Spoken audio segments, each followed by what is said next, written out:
Well, it is that time again, everybody. Hope you are doing well. My name is Bird Dog John, and I am back in action. In those scenarios, Yep. it's good to neuralize the cameras. You guys know that best. Very straightforward. Plug it in, go to the web UI, link the source, walk away. Like super simple. I keep looking over at the chat, and I keep seeing you are full of it. Tasty, spicy meat snacks. Covered in flavor. I mean, you can't go wrong. So what's going on? We've got a handful of folks here in the chat, and I really appreciate that. What's up, mate? Hey, Warren, how are you? Appreciate it. Hey, Robbie, how's it going, man? We were just talking about you. What's going on, Tom? Ahoy. How is it going? What's going on, Go Web? Good to see you again. Thanks for hanging out with us again today. Appreciate that. Feel like I'm in this video more than anyone but John. It's true, NetApp. You are, I'm going to cut this up and put this in the next intro. What is going on, everybody? It is good to be here, and here we go, ready for another round of Bird Dog Live support. So our weekly support show that we do every week here, twice a week. For now, I need to check my audio here because it's showing crazy stuff. Okay.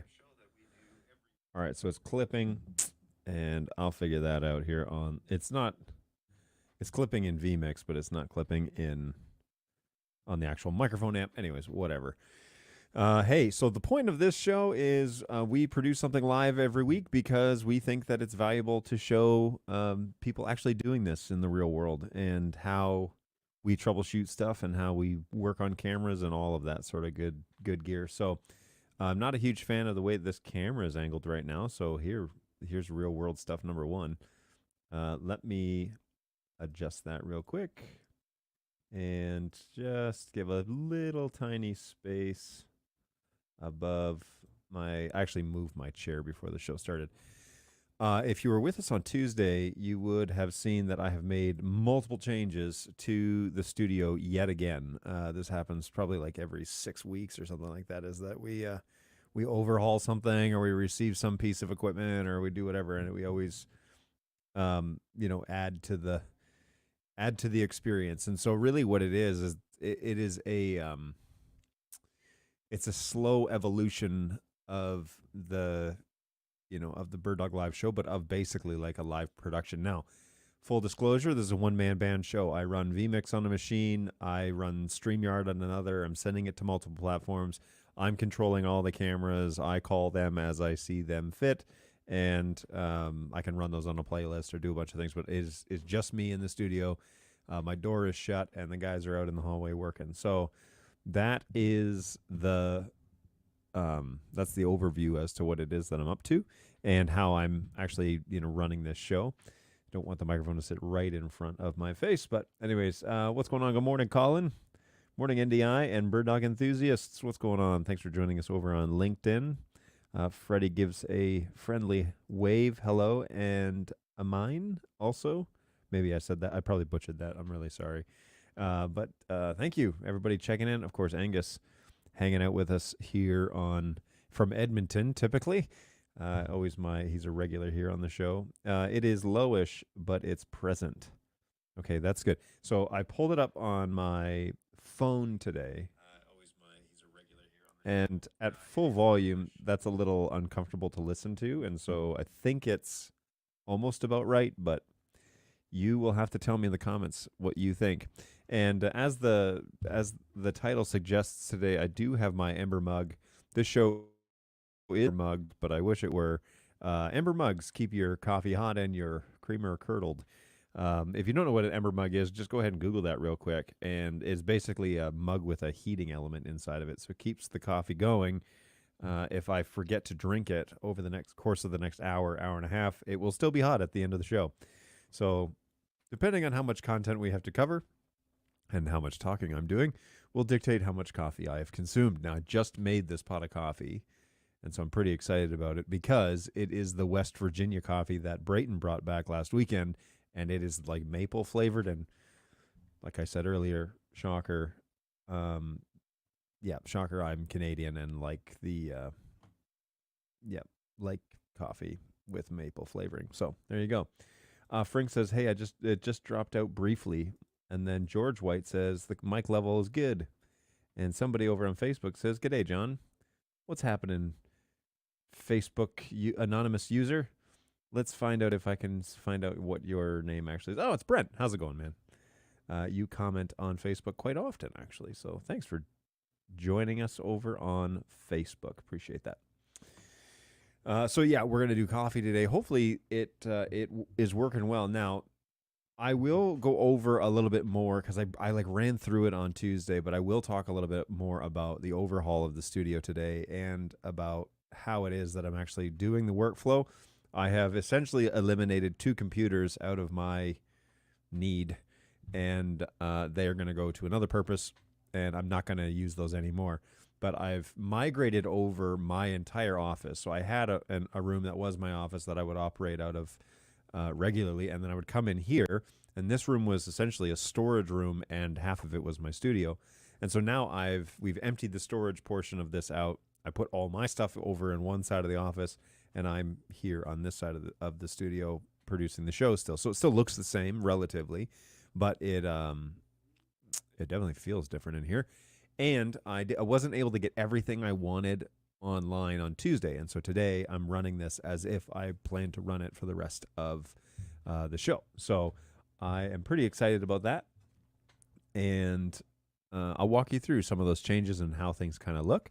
But first, we will double check the chat and make sure. Just Angus here saying, I think I might need to get myself another coffee. I'm moving slowly this morning. Well, good luck with that. I have actually, well, today, in addition to coffee, Balu has done me a favor and brought me something called Fever Tree.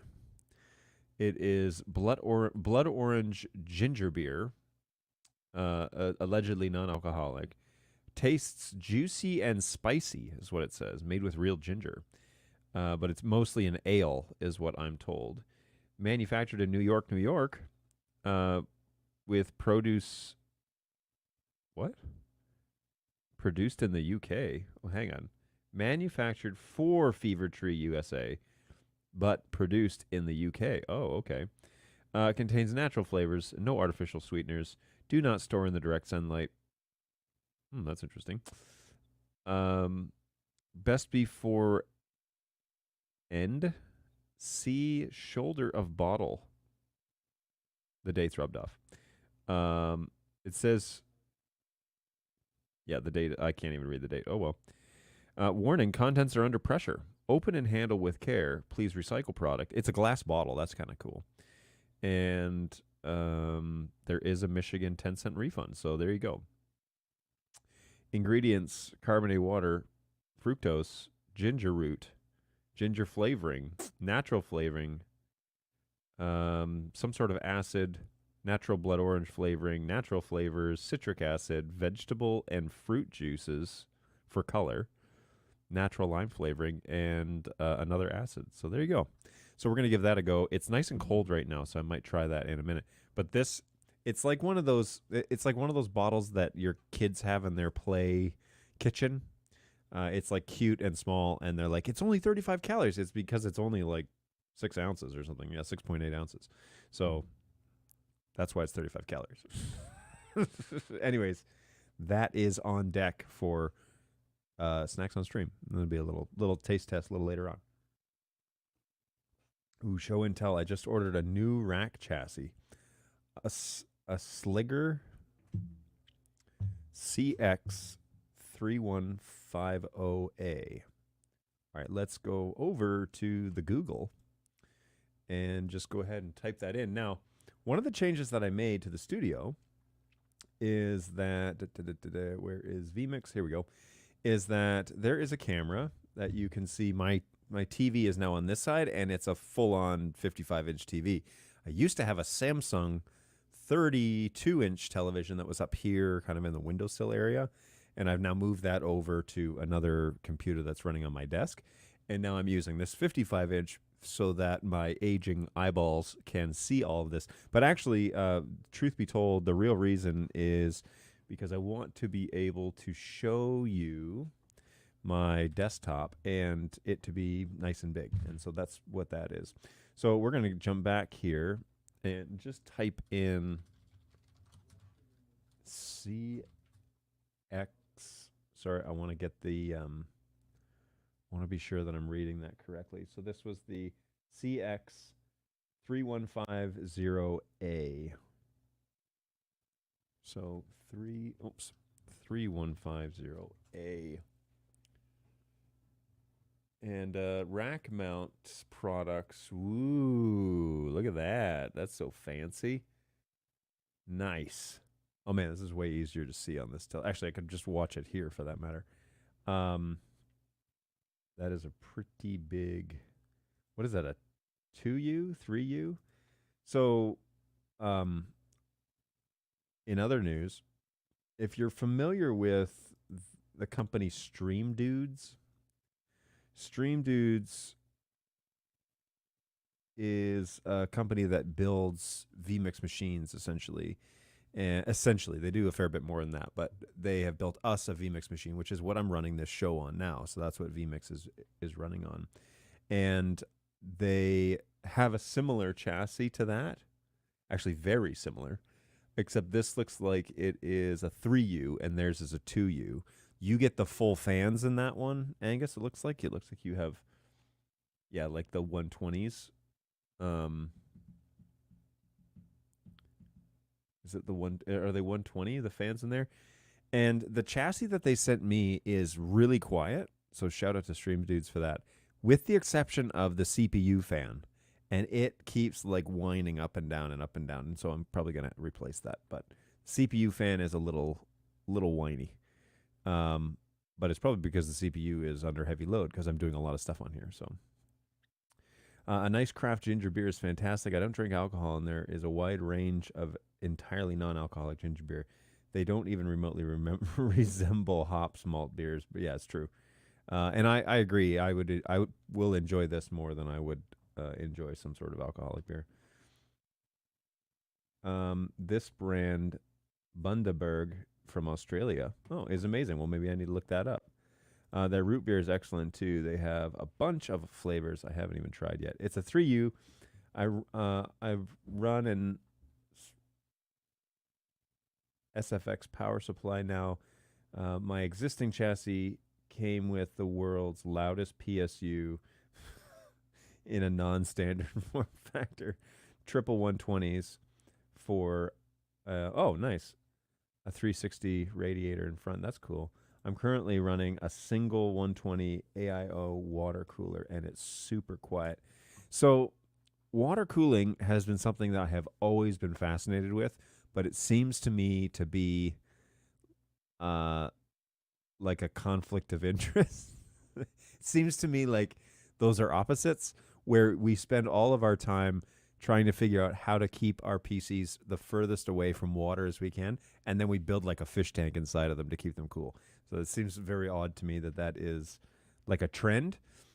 Used to watch back in the day, back like 8 or 9 years ago, used to watch Jay's 2 Cents, and he was big on water cooling, and he would talk a lot about best practices and bending, pipe and all that sort of cool stuff. That was really neat to watch somebody build it.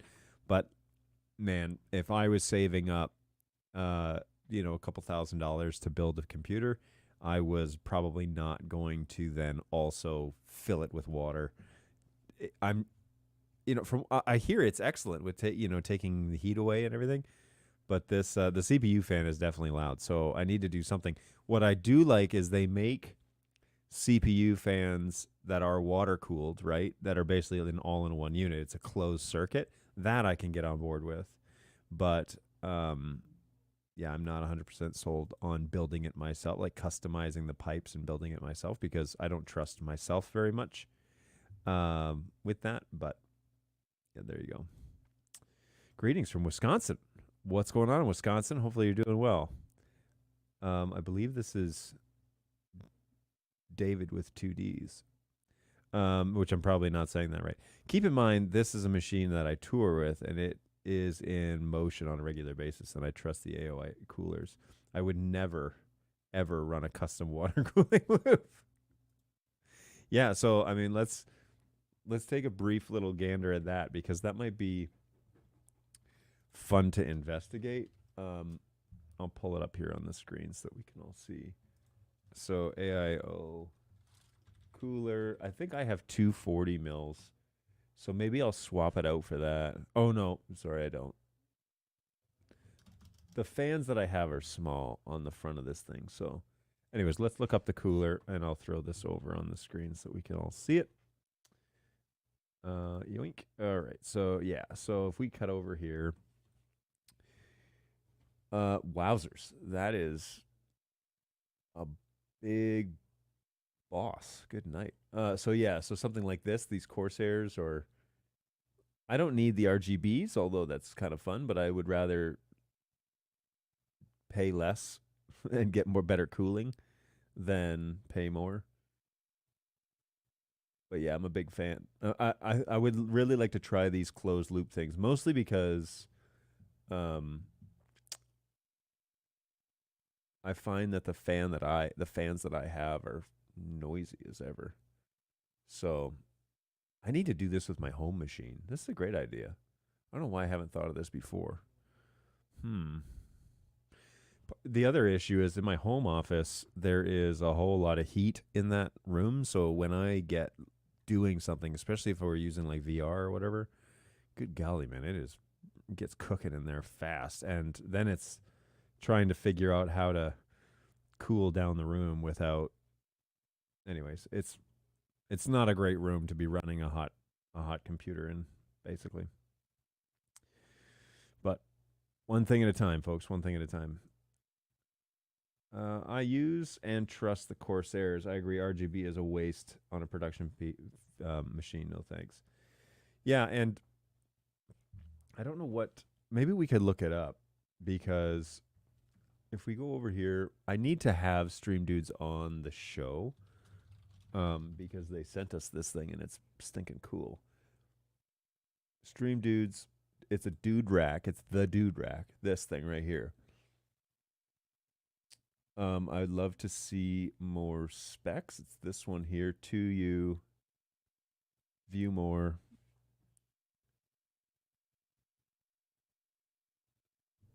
Where is it? Download, view the spec sheet. So this is just kind of their, I think this is their out of the box model. But I guess I could well, I can't really read that. Shallow compact 2U rack chassis, hot swap SSD drives for media drives not included. It's true they didn't come with any. What is the size of the fans? You think they put everything on here, right? Like,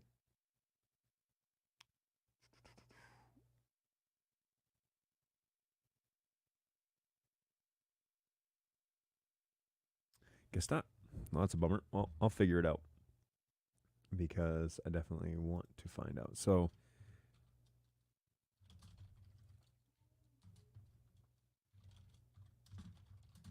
let's just find out what we've got here.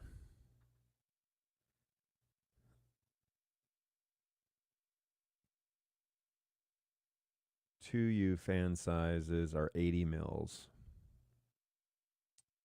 Fascinating. Okay, so if we go back to Amazon, do they have coolers that are the 80 mil fan size? 80 mil. Ooh, quadruple 80 mils. Alpha cool. Those are stinging expensive, man. So 2U 80 mil triple CPU water cooler. Is there an option to select 80 mils? No. Yeah, I got to do something. Now, my machine at home is a 3U chassis, and so it has full fans inside. And so as long as there's room, I could probably make this work. I got to take it apart anyways because I bought a new hard drive because one of mine started dying. So yeah, I've got to do that.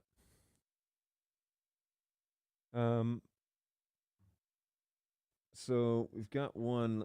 Got a question here. So hey, I've been gone for the past couple of weeks. I came in late this morning. Since we're talking computers, do you recommend a separate computer for NDI when in a production setting? Example, one box for vMix, another for NDI. Well, what are you doing on the other one? Like on this machine, I'm running vMix. I'm running, you know, NDI webcam input. I'm running studio monitor, like a few things, and that seems to be fine. But if you were like to run it as a central server, if you were going to run it as discovery server, all of that stuff, you might want to start considering having multiple machines, especially if your budget permits it. But it depends on what it is that you actually mean about that, because the it is going to chew up processing power. And I have found, like, look, I ran a little gaming NUC, which was not a gaming NUC by any means, for quite a while as my main computer for vMix, and it worked just fine. We did hit thresholds that I wasn't thrilled with, but we hit some thresholds, and that was, we had to mitigate that with the GPU encoder. But beyond that, it really depends on what you plan to do, what you want to do with it. Because if you are, like I said, if you're just running like NDI tools, that's one thing. If you're running vMix and replay and like a bunch of stuff, then that's probably not going to work out so great. So, can you be a little more specific, and we can maybe tell you what to watch out for? And I just realized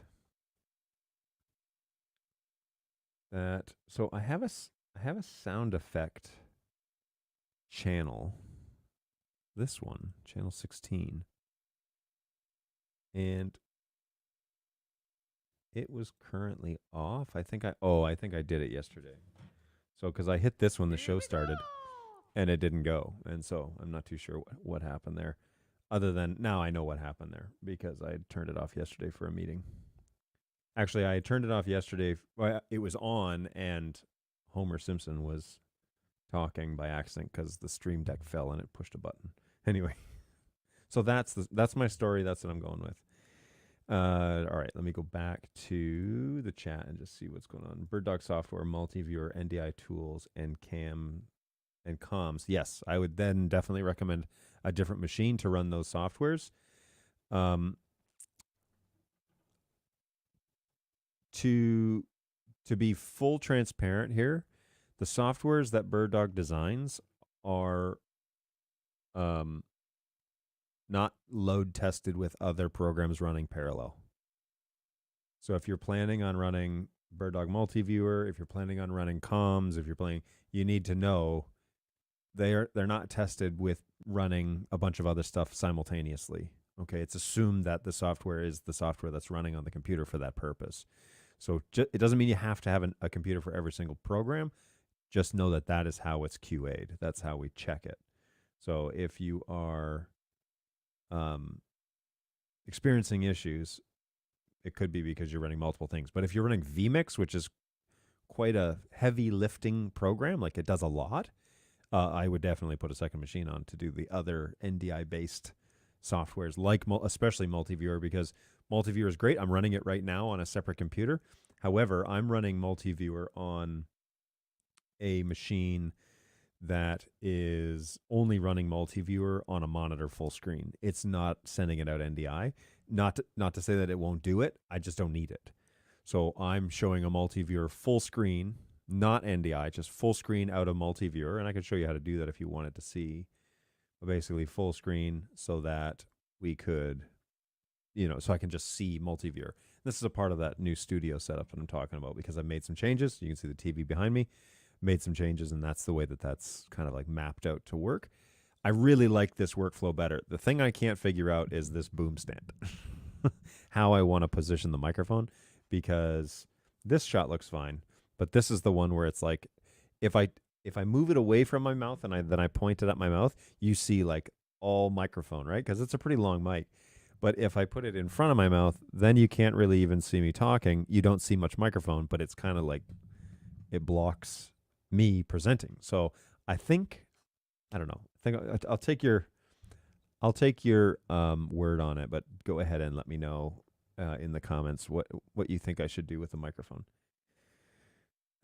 Hey, I run cam control alongside vMix all the time. I've never had an issue with that, but I don't run lightweight machines. That is true. You are notorious for running very decent computers in your productions because you have an expectation to keep, that you want to deliver on. Hey, that's a neat view. I like it. Yeah, so that is the P110. Yeah, the 110 that used to sit next to my monitor. That's now moved over because the monitor's gone. That's moved over, and of course my TV is behind. It's kind of like a over the shoulder like podcast look, and I think that this would be my camera if I were to have somebody in the studio to interview. I would probably use this style of shot, unless I want to interview them here in the chair, and this would be the shot. But I don't know. I haven't sorted it all yet. Can you flip the mic holder over so the mic is up above the boom rather than underneath it? No. So this is that adjustment. Like this? Maybe. No, I can't flip it over. The arms are limited in terms of they don't go 180. But yeah. I could do that and then put the NTG2 right off frame. But then you would then you'd see the mic stand but not the mic. Anyway, whatever, I don't know. I do love my EVRE20 as you all know.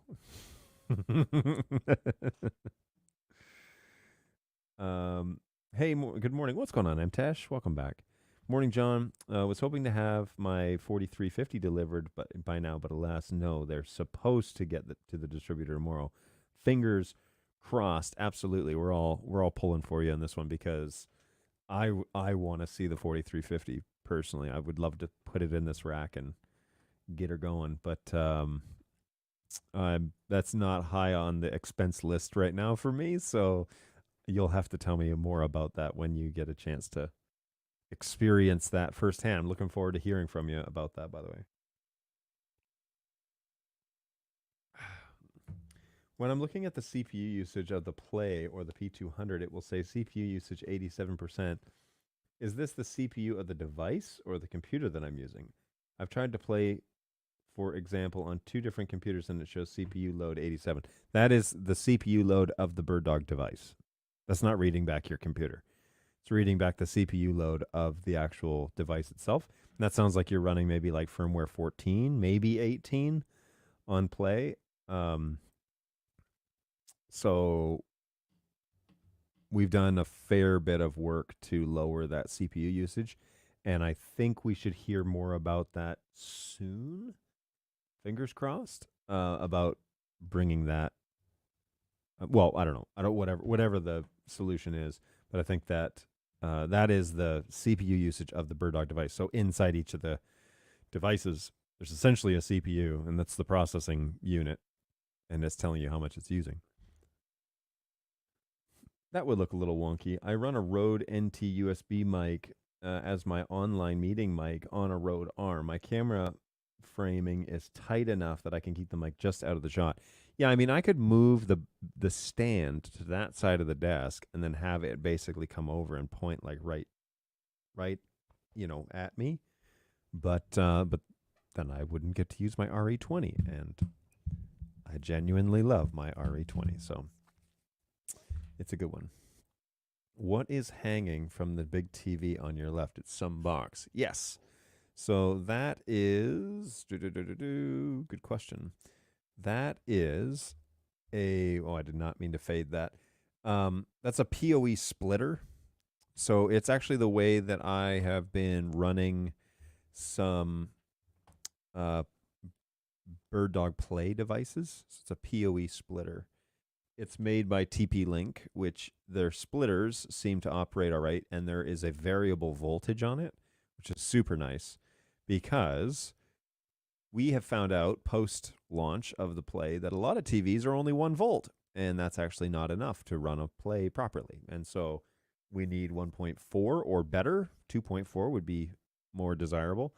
So that unit runs 1, 2.4, and 5 volts, I believe, and you just select it as you need it, and then you send it PoE, and it splits it off, and it outputs PoE via USB-C, which is what the play is, right? And so, do I have a play here, sitting here somewhere? Thought I did. Man, I've been moving so much stuff around in this office. I guess I don't have one sitting here right now. Oh, it's over there. So yeah, USB-C. It basically outputs at USB-C, and then you can call whatever voltage you want, and the play will, limit down what voltage it needs, but obviously it can't operate with too little voltage. So good news there. That seems to be working all right. We're actually testing video wall, not testing it. We're running a video wall here in the office, which maybe one of these days I can talk a little bit more about. We're running a video wall in the office, and we had them all plugged into a switch, but then we had them all powering off the USB things. And I thought, it'd be a lot easier for like testing purposes and restarting units and everything is just to have them all on PoE and then to just be able to unplug them from the switch and plug them back in. It power cycles the unit. So if you want, I think those units are like $20. If you want your play to run over PoE, I mean, so far so good. I be sure if you're gonna not do the TP Link one that I have, and I could pull it up, I guess, on Amazon because it's an order I've made here. So I don't recommend TP Link switches, but I do recommend PoE splitters, TP Link PoE splitters. So this is the unit that I have. Let me stop this, go to 4 and cut over. So this is the unit that I'm using. That's what you're seeing hanging there. And essentially you just add a PoE port to it that's running 15 watts, and it will, oh look, it's $12.53. That's even a better price than I had. Although I had it on Prime, so there may be an issue there. But yeah, the little splitter works well. Don't get the injector because that's not going to work for you. But get the splitter, and you can split off just regular PoE for the, I think it's just regular PoE. Yeah, AF PoE. So if you need 15 watts somewhere, like the Bird Dog Play, and these are full gigabit. The other problem with the off-brand ones is that they're not actually full gigabit. Most of the time they're 10100s. And so I wanted to get one that was actually going to be reputable and an actual gigabit. And this one works well. So this will deliver, the 500 or 600 megs that I expect it to, and pass that through. Whereas the other ones that are cheaper, they are PoE splitters, but they tend to be 10100. So be really careful with that if you're looking at that as a solution. So that was something I was testing for a while, and so far so good. Now, I haven't put the play on that TV. This TV was actually in my old office, and I had a play on there for testing purposes, but I haven't put one on here again for this rig. So personally, I don't find the mic in your shot bothersome at all. It's just all a part of the setup. Yes, I agree. I'm just trying to like figure out how to make it like not quite like such a major part of the shot, but I actually like it in terms of this is the look of my show. And so yeah, I don't mind. And if people want to ask me about it, it's an expensive microphone that sounds amazing, so that's why I use it. It's basically one of the 2 broadcast standards out there. Will the X120 offer SRT? Another X120 question. Any more advanced info on SRT for the Flex? No, there is no news on SRT for Flex, mostly because I'm not entirely sure what the plan is for Flex, like when the next update will come for Flex. So I don't even know when that'll happen. I believe on the spec sheet for X120. Well, let's look. Let's find out what the official word is, because we really don't want to say something that's not listed in the specs. Technical specs. Video interfaces for this is going to be the official public video outputs, NDI HX2, HX3, SDI, HDMI, and USB. So US or UVC. So USB C. Okay. The IP protocols are going to be NDI HX control interface, NDI HX, Visca IP, and serial. There is no mention of SRT on the technical specs for X120. We just skim we can just look for it, right? So find there's no mention of the SRT standard on the X120 overview page. So let's not hope for something that is not published. Well, anyway, let's leave it at that.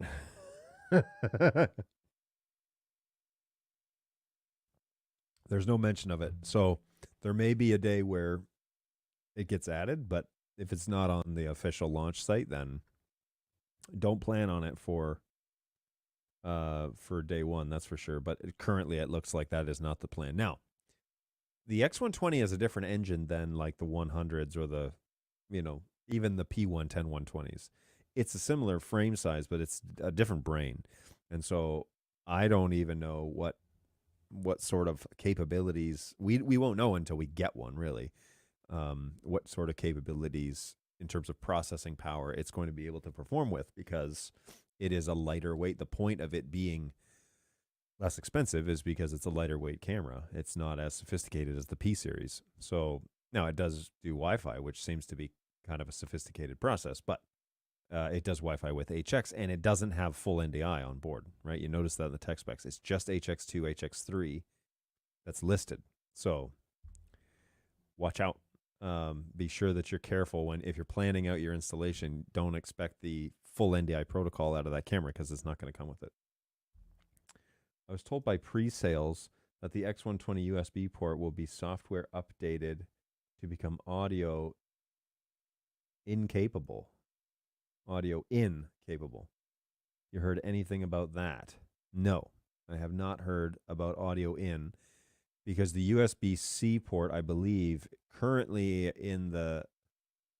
from what I know about it, is dedicated UVC, potentially UVA. Let me go back there real quick. So audio out. Let's just take another look at that specs, because we need to. Okay, tech specs for the X120. And let me do you a solid here. I'm looking this up on my other machine, so I can even just share that screen with you. I don't know why it doesn't do it right away. Okay, here we go.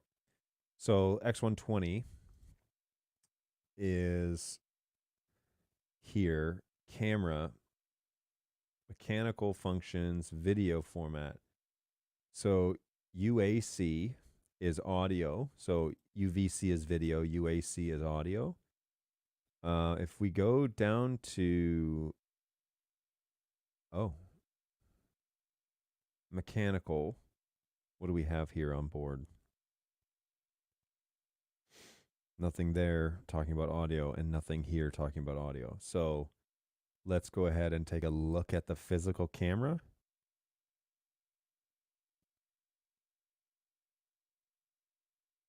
Because there's no microphone or anything. And so I have not heard. And look, on the website, there is no mention of audio.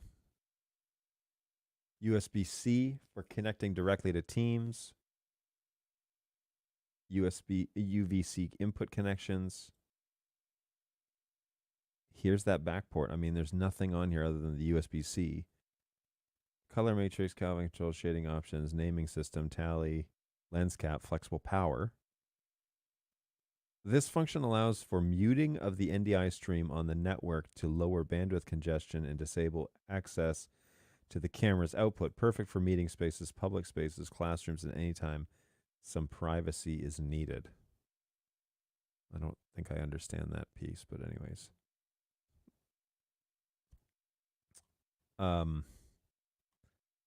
I don't see any sort of promotional material on the X120 site about audio,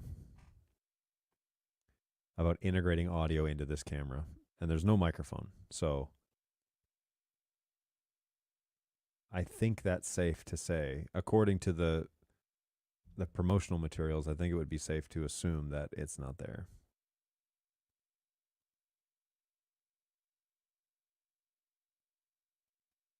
So somebody has mentioned here, can you up your audio a bit? It's very quiet. But like if I listen on my phone. So somebody has mentioned here, can you up your audio a bit? It's very quiet. I mean, that's pretty loud on my iPhone. So I can up my audio for sure. But I don't want to get this, too, whoops, sorry. I don't want to make it too much because we'll start clipping. So that's up a bit is what that is. Let me look inside vMix. It doesn't, nothing has changed in the past day or so in regards to that input. If I go to settings on this guy, I mean, I'm -6, -3. Oh, now I'm clipping there in vMix. So I am kind of cranked up there. I could turn up the decibels a bit inside vMix, but again, that causes me to clip inside vMix. So I'm not sure if that's a great idea or not. But let me know what you think. Let me know if that's any better. If anything, I could put a limiter on my voice, I guess, and then really turn it up. But on my phone, it's quite loud. So let me see here.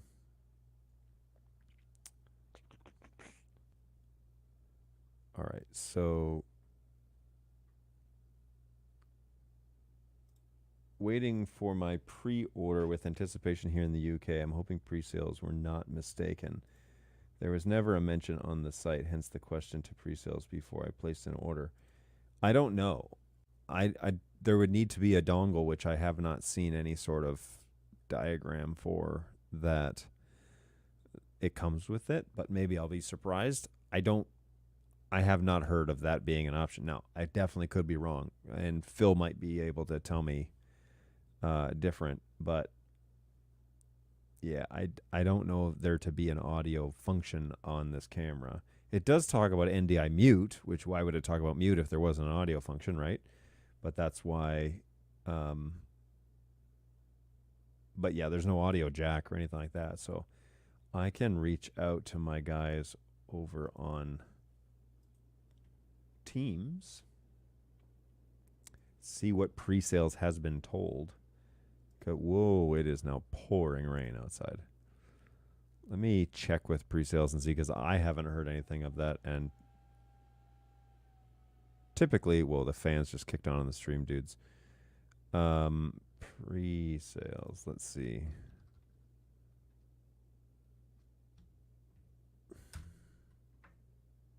Searching for, where are we here? Let me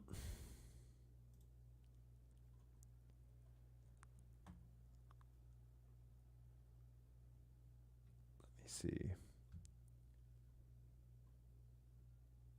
Product management, no. Project management, no. I need the pre-sales guys. Boy, I have not communicated with them recently, apparently. One moment, please.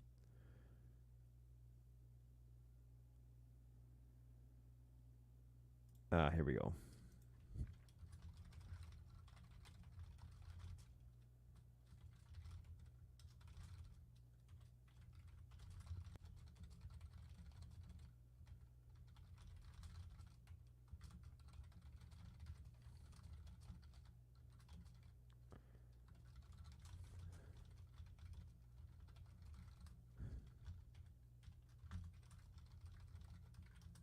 All All right, let's see what they say. I'll shoot that message out and see what comes back. Because there are a bunch of people on there that might be able to give us a hand with that. So I probably shouldn't have closed that, but anyway. Okay. Let's put that up there. And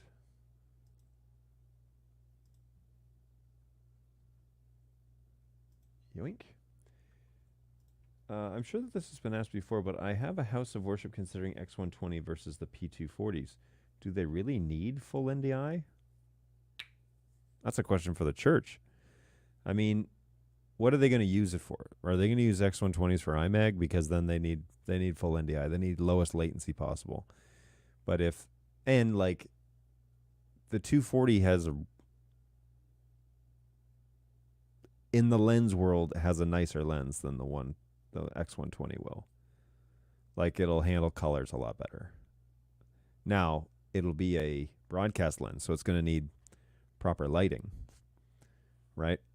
Like you do need to light the subject and the stage correctly and not just have a general like 2800 Kelvin wash. You need to have like proper lighting for a broadcast camera. Whereas we have a lot of reports of like people using 100s in poor lighting environments and they work pretty well. So there's that. You can always physically plug in the X120, but you're still going to have the latency of the NDI HX encode. So it will be slower. So if you're not doing IMAG and you're streaming, then it doesn't really matter, right? Because the latency is not the end of the world. It will matter a little bit if you're trying to steer them and follow subjects on stage, unless, maybe you're using cam control or something like that to do that automatically. But, the 240 doesn't have a wireless option. And so because we're doing such low bandwidth HX stuff with high latency, you can get away with running a lot more of them or running them over Wi-Fi if you need to. If latency and the video coming back, to the production suite is not going to the front of the house, then yeah, they'd probably be all right. Now, if they have a great production and they really like what they're showing online, they decide, hey, why don't we take this camera feed and send it up to the stage? Then you're screwed because it won't be fast enough for IMAG, I don't think.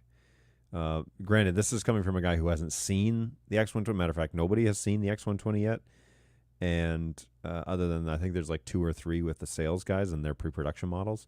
So when it launches, that will be the time to tell, basically. But in the camera world, I mean, the 240 is kind of the new Bird Dog flagship, if you will, because it's the 200 series.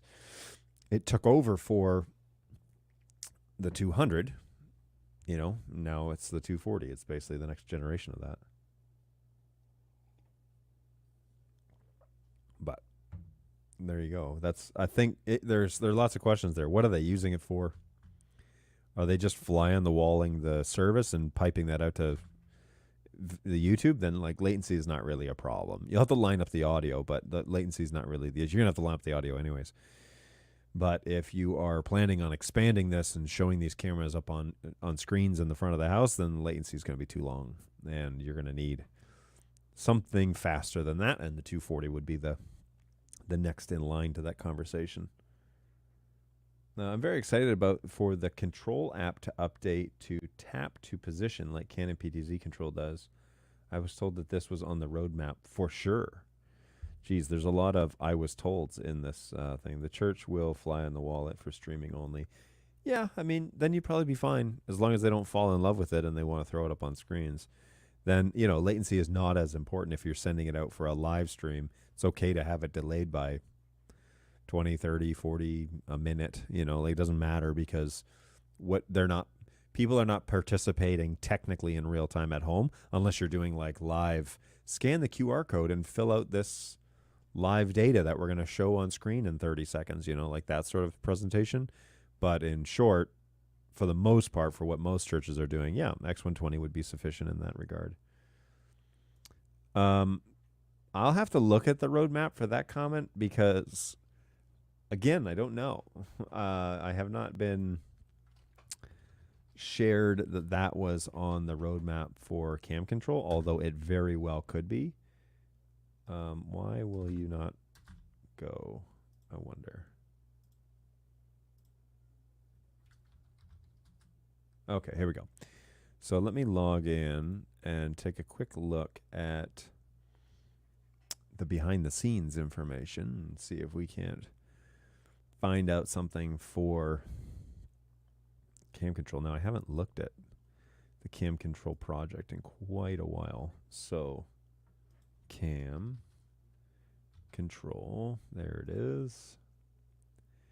Cam control roadmap. Let's take a look.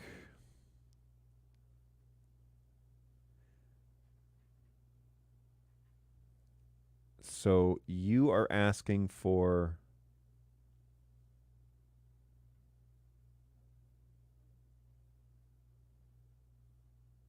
let me just read your comment one more time. The control app to update, to tap to position. Tap to position. Camera functions, there is a roadmap item in here that says camera functions to be executed based on touch on area of screen. So that sounds close to what that is.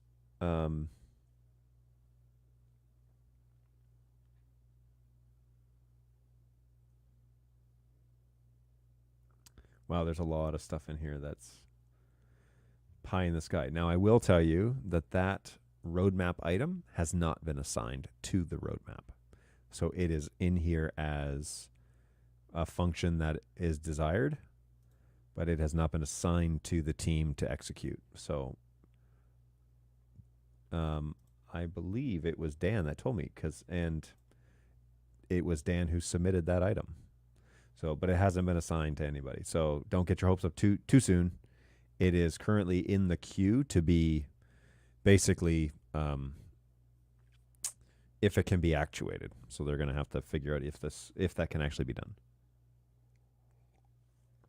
It pretty much couldn't be any further closer to the beginning of the process. I'll put it that way. That's the safest way to say it, I think. Hey, to that point, what NDI cameras would be preferred for having live to remote communication? Need more than this, because that could mean a bunch of things. Do you mean you want whatever's happening inside the house to be sent to a remote location in a different part of town or the country or the world as a live element? Like you have something like a lecture happening in one room and you want it to be shown live in another? Obviously, the lowest latency is good. Like the conversation is more about like your entire latency. So the cameras is one element of that, but also then like how are you transmitting that? What's the latency on the stream going across? And like for example, I'm using basically a WebRTC function to control StreamYard. Okay, the StreamYard computer is not at my desk right now, but I'm calling your comments directly on StreamYard. So when I click on something like that, it's fairly instantaneous. Like we're talking milliseconds delay. So I can see StreamYard, but it's on a different computer entirely. And technically, it is across my office, which means it's with WebRTC, you don't have to leave the local network to make the connection, which is kind of nice. So this is like crazy fast. But I could run StreamYard from my home computer, which is 35 minutes from here. I could run it from my home computer and have basically the same functionality. It would be a little more delayed, but just slightly. So when you're talking about remote functions, how are you transmitting the signal from live production to remote, for example? Are you sending this over Teams? Are you sending this over Zoom? Or are you doing something more sophisticated? Are you running it through Bird Cloud over SRT, WebRTC, doing something else? Like how are you actually transmitting it? And then how are you decoding it on the other side? Doing all of those things will implement additional latency to your overall stream. Now, we may not be talking about seconds. We may be talking about milliseconds, which is a big difference in the streaming world. But it's how guys do remote productions from anywhere in the world. They can log in and they basically have a rig and they know how it functions, which is essentially what I'm doing here, and running the show from an off site, from not sitting in front of it and running it. Where I used to have two computers, right? They used to be on both sides of me, and I used to run two machines. I have vMix over here, and I'd send that over to StreamYard, and I call your comments up on StreamYard, and I would switch cameras and whatever on the vMix machine over here. Well, I've gotten to the place with X keys, and I've gotten to the place with remote, and I've gotten to the place with StreamYard where I can condense down a bunch of that stuff. I've already got the horsepower to do it. I just need to not use as many computers. So X keys is now set to call whatever cameras I want to stop and start multiple functions, playlists, calling cameras, whatever. I can just use the API commands to do that. And then, it is basically half a second behind, I think. So I can double check, and when I click on something, it happens pretty much immediately, as far as I'm concerned. So we have a remote audience interact. So you're doing there and back again. So you're doubling your latency just on that alone. So the lowest latency we can possibly offer, the 200 series is probably the place to start. 240, 200. Depends on what sort of rig you need, but that's probably in terms of economical, and it's HD, so it's a good quality. It's not the highest quality we offer, but it's HD. That would probably be great. And that's going to be the minimal amount of latency running NDI. Now you can make it better by just paying the price and running BNC SDI all the way through, right? Like that's the absolute lowest standard right now. But it's expensive. So, there you go. And that would eliminate some latency on both sides, because not only are you adding latency on the front end, but when it returns, you're adding latency on the back end as well. So anytime you are testing your latency, you have to remember this is double. So if you say something, it takes half a second to get across to the audience, it will take another half a second or more to get back, which means that you have a 1 second or maybe 2 second delay, which honestly is way better than most television, guys in the field. But yeah, you're gonna have some latency there. But it's just one part. The video camera is just one part of that conversation. How are you transmitting it? What's encoding it? What's decoding it? What's like even televisions showing the end product at the remote so that you can get them to react and send that reaction back. Even the televisions are adding latency because it takes some time to decode the HDMI signal and show it on the screen.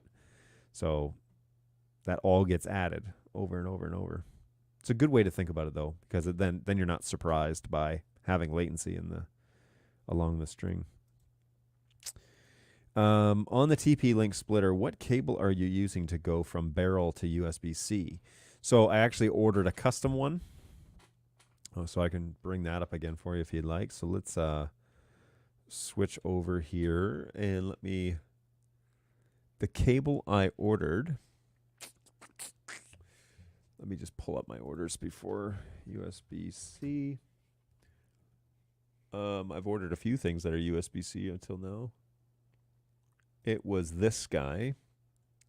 Wasn't a huge deal, but I was running this little extension charging cable. So it's barrel out and then into USB-C, $7. And no complaints, no problems.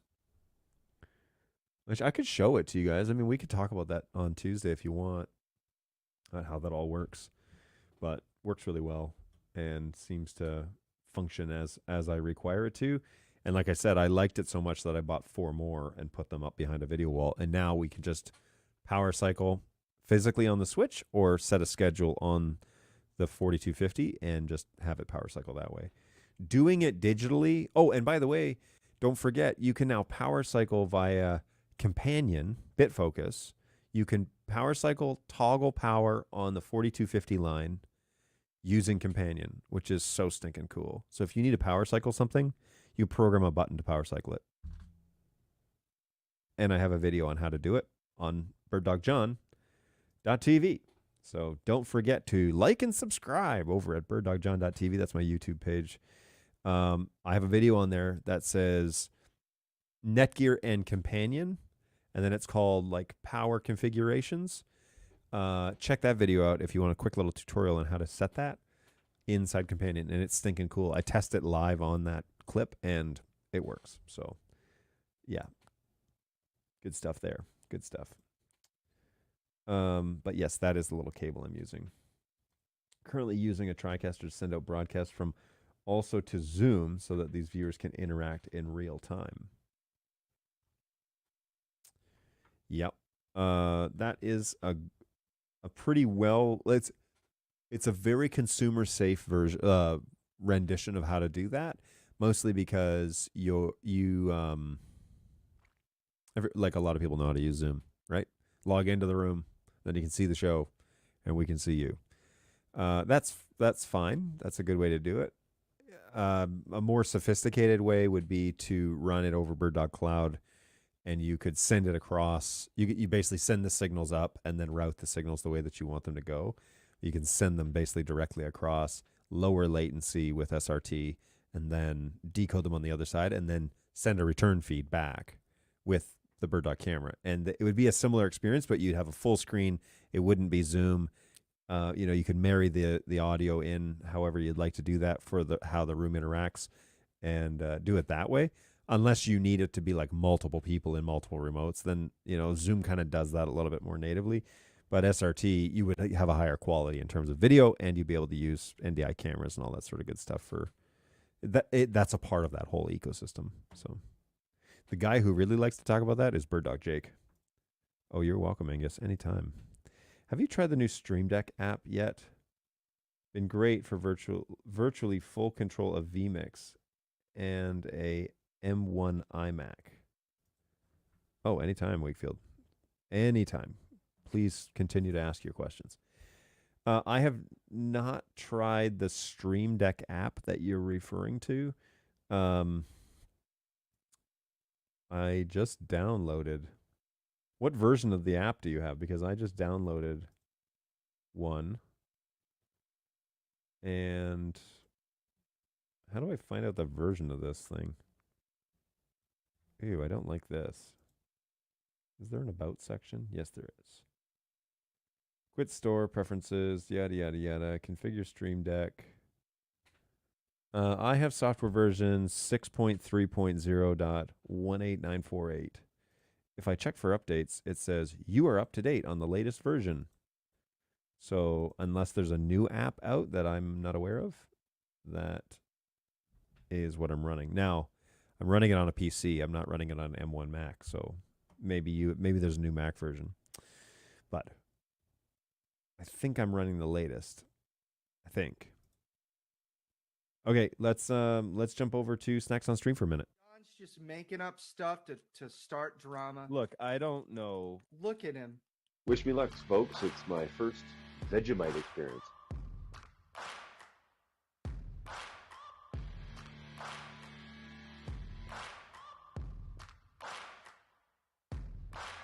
Final, this is like cheese flavor or something. It doesn't really look too appetizing. Good golly, this is something else, man. Here's the thing about Pop Rocks, and I don't know if I'm the only one like this. Pop Rocks have always been a social experience for me. I did not think that is what you were going to say. That's hilarious. That is awful. Oh, God, that's so bad. Jeez. Holy smokes, man. Yep. Snacks on Stream. Today we're trying Fever Tree Blood Orange Ginger Beer, non-alcoholic, and with real ginger. So there's always that. And I'm just going to check my audio sync on YouTube just because I'm watching the video and it was off in places. Doesn't look too bad on here, so I'm gonna live with that. But whoops, cancel that. Don't need to make an emergency phone call. All right, let's try that again and join up live. Come on. Come on. Why? Why won't you? Okay, there we go. All right. So, yeah, today we have a special treat brought to you by Balu. And it's only 35 calories, but probably because it's only 6 ounces. So, we shall. Now, is this a twist off? It is not a twist off. So, we're going to have to remove the cap somehow. And today I'm going to use my trusty Kershaw knife. A man without a knife is a man without a life. Kershaw. That's not their slogan, by the way. I make up slogans all the time, but it is 100% not a twist off, and so I'm going to have to pry this off with my knife. That's all good, and we can continue. I should jump over to back to the chat just so that we can continue to. It's a touch off, but it's not awful. Thanks. It's not awful. I love this broadcast. Keep up the great work. Well, thank you, Facebook user. Version 2.1.0.89. Stream Deck Mobile. Oh, very cool. Okay, I'll check that out. I appreciate the shout out for the love for the show. It is something that we've been building for multiple years at this point, and hopefully, you guys feel like it is a community worth hanging out. So that was the whole point. Is there were a lot of people a lot of companies, and this is not saying it's a bad thing, but there's a lot of companies out there that basically use streaming as a marketing gimmick. And whether that's good or bad, like whether they should or they shan't, man, so close to this thing popping off here. Whether they should do that or not. I just made a giant mess on the table. A lot of people just see it as a way to talk, to do more sales stuff. And that's fine. I mean, do what you need to do. But I find that you definitely miss out on demonstrating that you are like an actual real company if you just spend the whole time talking to your customers as if they're your customers and not like, genuine people that are in the field trying to do stuff. And so the point of this show was more so to just talk to people and like be available. I mean, originally it was because everybody was, oh, just call me, just call me, just call me. I was like, look, man, I don't have time to just call you. I was basically a one-man band. And we didn't have that luxury. I didn't even have a phone for a long time. So what we want to do is be available a couple times a week. And I know that it's not super convenient for every time zone in the world, but at least we are online a couple times a week. And people send me questions that we try to answer on the show and get their answers back, right? So, yeah, it's good stuff. And hopefully that is valuable to whatever it is that you're up to in your side of the world. So, let me see what we got going on here. I retired early, so never miss a live show. Good. Glad to hear it. I just found this show today. I'm enjoying it already. Excellent. Where did you find it? How did you stumble across it? Anybody else? Everybody tell me where you found the show, because I always wonder. We crossed the 300 subscriber threshold last Friday, I think, or maybe it was early this week. But over on YouTube, on the birddogjohn.tv site, we crossed 300 subscribers, which is for this show. I feel like that's kind of significant, right? Because 300 people want to tune into this. I mean, that's saying something. If I go to your channel, where is that? Here it is, your channel. And I can share this. 306. Oh, my goodness. So, yeah, we've gained 6 people this week, or 7 if we count the ones that crossed that threshold. Let me change it to share this tab. So here's the channel. And yeah, 306. So that's pretty cool that people are jumping on board. And I do find that as time goes along, you slowly roll a little bit quicker in terms of like people noticing you, and that just comes with like being available. Why is this posted here twice? I don't like that. But everything that I do on this show shows up on this channel. So if you're interested in hanging out with us, or you want to know where to find out more about what Bird Dog's up to, birddogjohn.tv, that's where everything happens. And yeah, welcome aboard. For all of you recent subscribers, thank you for that. That's great. Very excited that you're along for the journey, and I'm glad you're enjoying the show. So now we're going to try blood orange ginger beer made with blood orange flavoring, and it's only 35 calories per bottle. But I forgot to bring a bottle opener, so some of those calories ended up on the table. Anyways, here we go.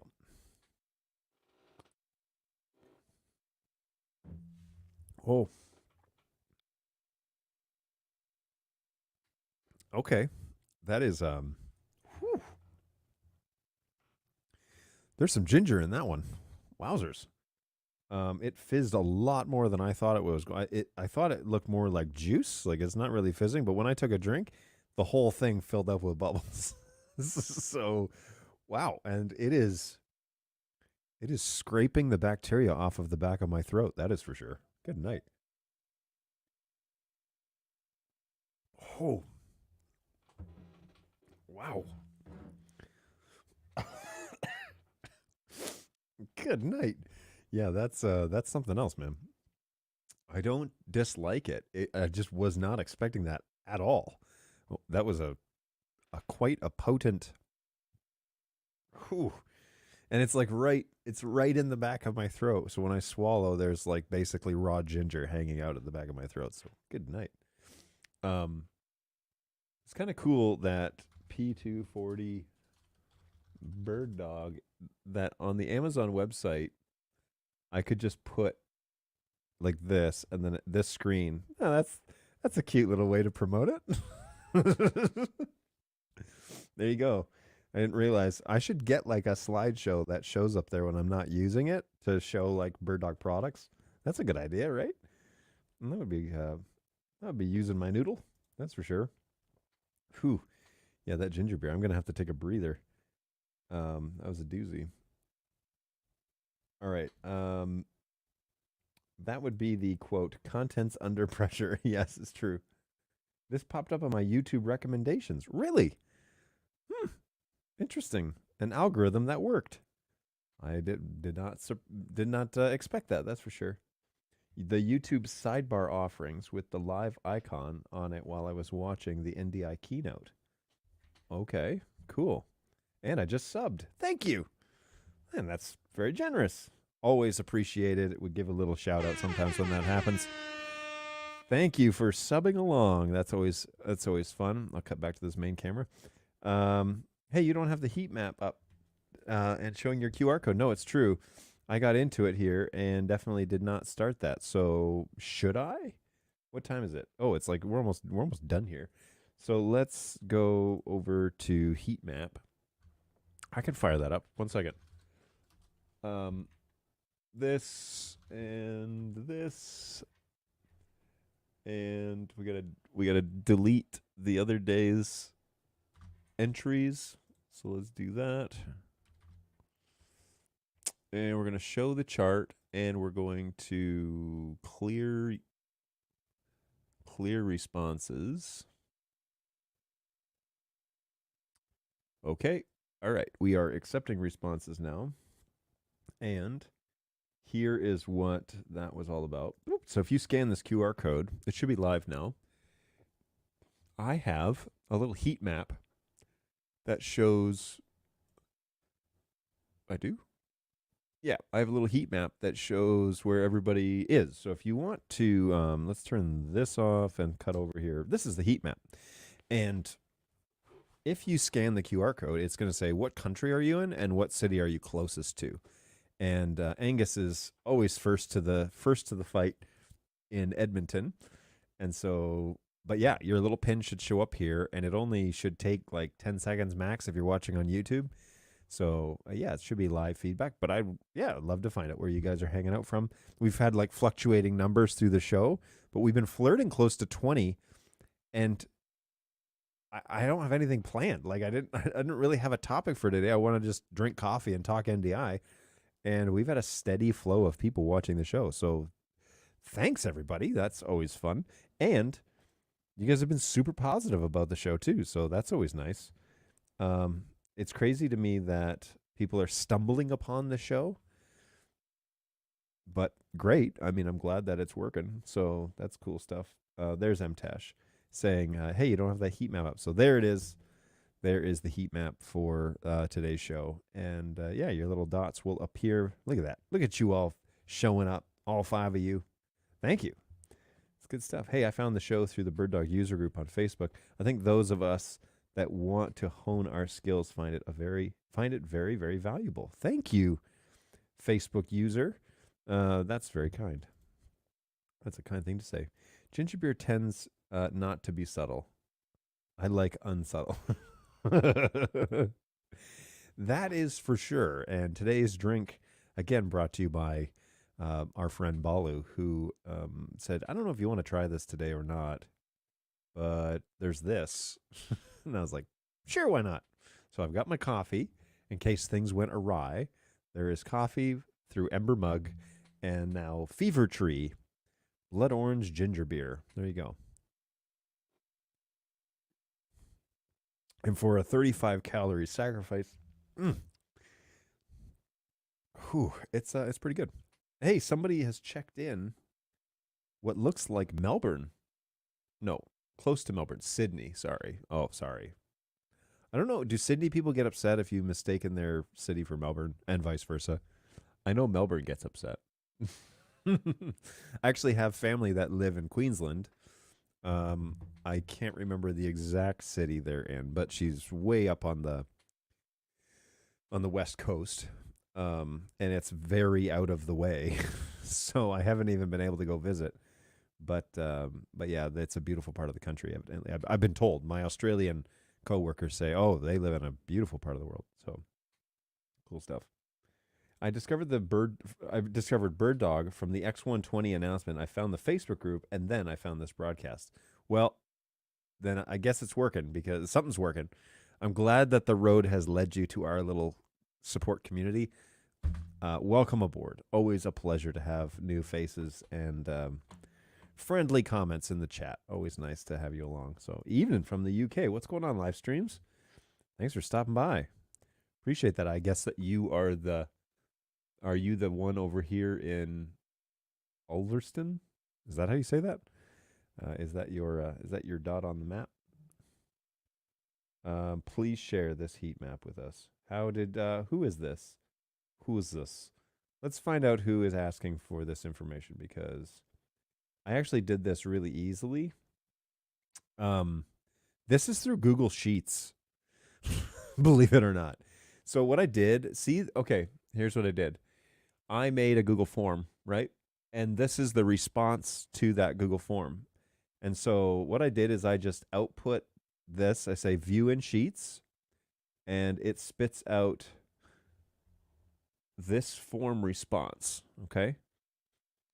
And then I take this information and I say you can add a world, using the data, show this data on a map, and you add a world map. And then if you right click on that map, you can say show it on a separate chart, and then you can color the ocean blue, and then that's it. And it's free with your Google account. It took me a couple of days to really hash it out and figure out how to do it. But yeah, that's all it is, oh, you know what? Let's go back to that. It's a free little heat map to show where everybody's looking from, and they have to volunteer to fill out the form. And then I made the form shareable. I took that copy link, that form link, turned it into a QR code, put the QR code in StreamYard, and then I just show it when I'm ready. And yeah, that's good stuff. So how to do it. Our sports fans would love it. Yes, so that's all it is just a Google form. Now, you can also show this data not as pins, which is what this is, which the green dots are a little bit extreme, but you can color in the countries that they're checking in from. So as the countries have more and more people reporting in, it would be green would be the maximum, and like you could pick a different color, and then you'd have like a spectrum between them to show we've got 50 fans in Canada, but we've got 120 fans in the States. You know, they would show different shades of between that spectrum. They would show different shades based on how many people have checked in. So in this instance, the pins just show one pin per city. Okay. But if you change it to country, you can shade in the whole country, and it would kind of like show various colors based on that. So yes, Google Sheets for the win. I was researching how to do heat maps, and all of the options online are paid for services. Now they're beautiful, but they're paid for services. And I was like, I want this, but I don't want to pay for it. It would be nice to have. Well, now I have it, and it's free. I just use Google Sheets to do it. And when you're done, you can either duplicate the thing and change the QR code and all that crap. What I do is you can save the responses, but I just delete them and turn it back on. And then it resets the map and people check in again. So every week, it's the exact same QR code. There's very little overhead. I just have to remember to go in, delete all responses, and delete them in the Google Sheet document. And then, which is over here. I can show you this. So notice how we've had 160 people prior to today's show check in. And so today, when Angus checked in, Canada, Edmonton, it just started on line 161. And off we go. So that's all it is. And then I just show this as an output. And you can even do in Chrome, we can even say make full screen. And where is it here? There's something in here that's like more tools somewhere where you can say like show full screen or something, and then it shows even bigger. Yeah, it takes up basically the whole page. Of course, I can't remember how to do it now. Oh, there's the chart editor, by the way. But yeah, you can customize it however you like. Obviously, here I'm showing, my tabs and everything, which you don't have to. Is it this button? Is it here? Show this full screen. You reload. The cool thing about this, I find, is it's real time. So like when you hit submit, it's 10 seconds and you see it on the live stream, right? And so what I love about it is it's very fast, meaning you can do live stats. You can also limit it to a specific country and then just do cities in that country. So I could just show United States, and it would only show the results in the United States, and like more granular, what city people are checking in on. So yeah, Google Sheets F11 is that. There we go. Oh, that's beautiful. So yes, F11. There it is, full screen. Thank you. But yeah, good stuff. How about a date for IR? Infrared? A date for IR. How about a date for IR? A release date for IR. What product are you referring to? And Corey, as a general rule, I am not the release date guy. So sometimes they choose to use my platform to output, like webinars and whatever. But generally here on this show, I don't announce anything. So that's more of like a marketing function. I let HQ handle that. I want to provide real-time feedback in terms of if you got a problem, you can ask the question. I'll try and answer it for you. That's what I'm up to here. But what did you mean by a release date for IR? Gosh, what product are you referring to? How about a date for anybody? Does anybody know what he's maybe asking? Because I'm very confused. If there is a release date, I will tell you, but I don't know of one, and I don't know what the product is that you're referring to.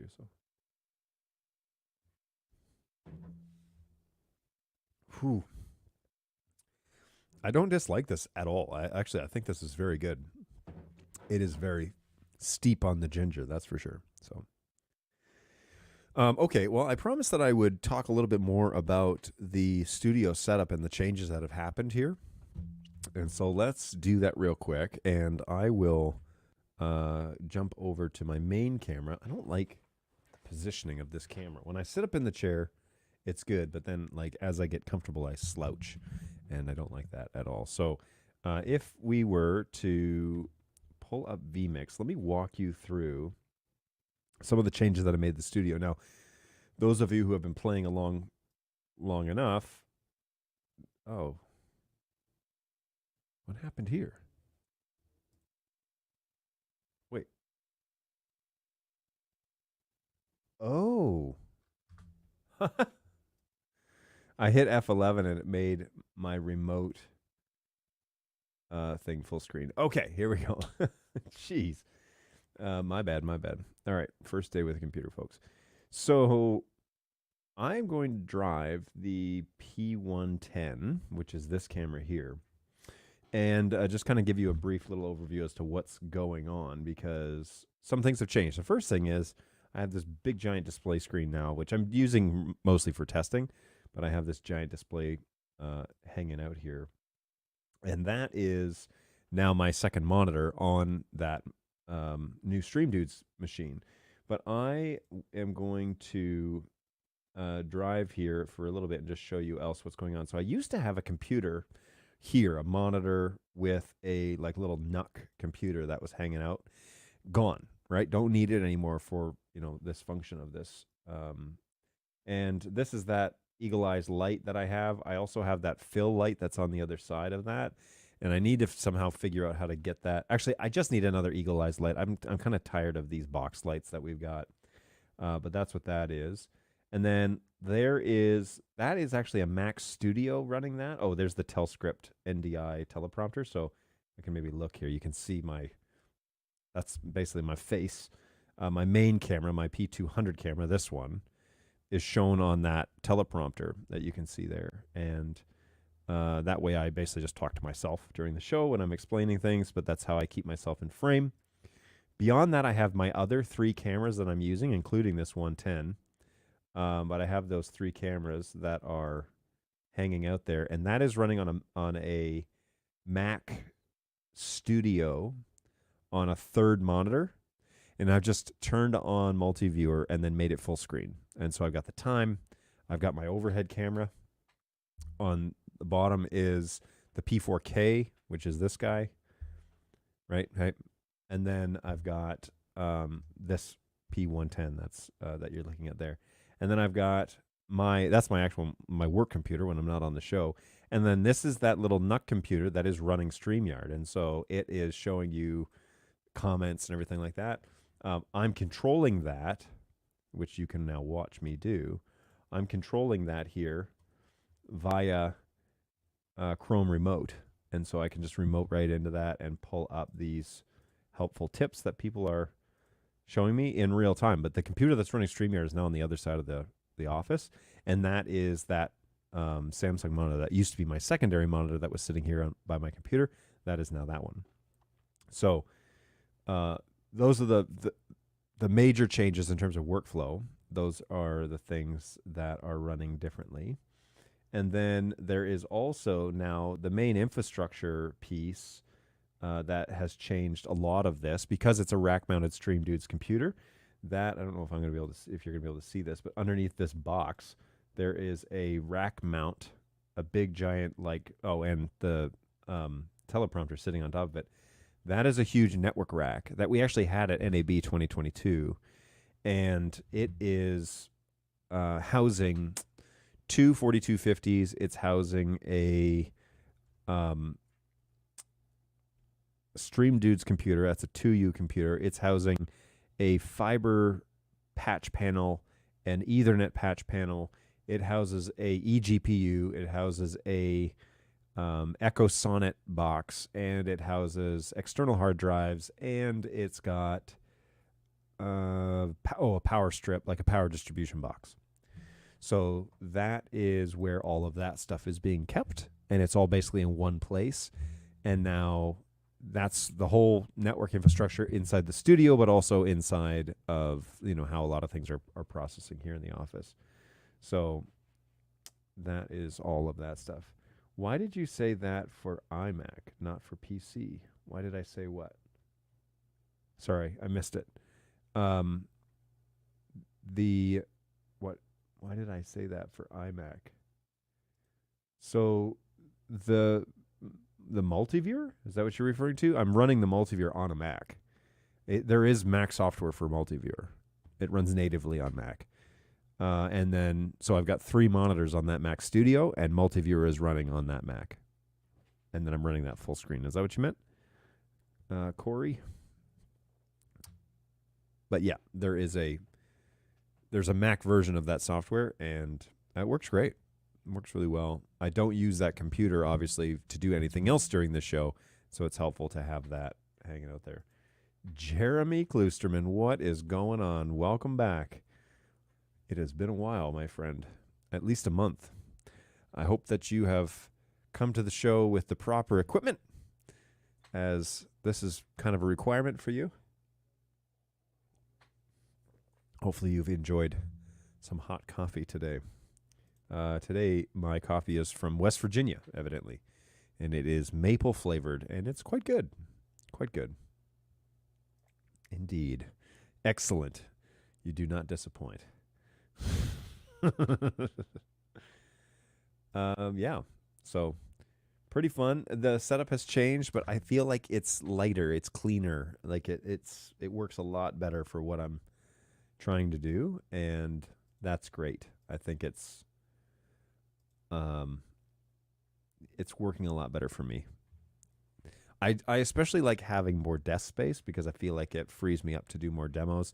My overhead camera, for example, is not as cluttered as it usually is. Like my phone here is just watching the show, monitoring the show, but like my overhead camera, I've got all this space over here that you can't even see that I'll eventually switch to. So yeah, it's good stuff. I really like it. I like the setup. Yeah, so there we are.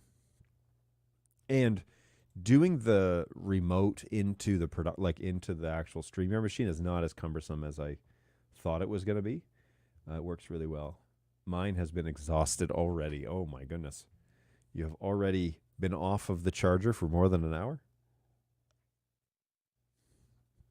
I need to finish this coffee because it gets way too strong at the bottom if you leave it.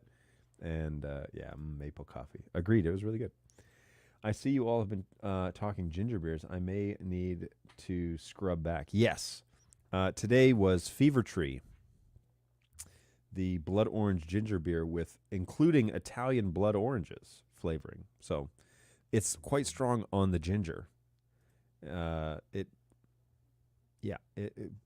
very strong on the ginger. I can attest to that 100%. But I don't dislike it. It's quite good. So it's worth the 35 calories that it costs. Why did you say that for iMac and not for PC with latency? Latency.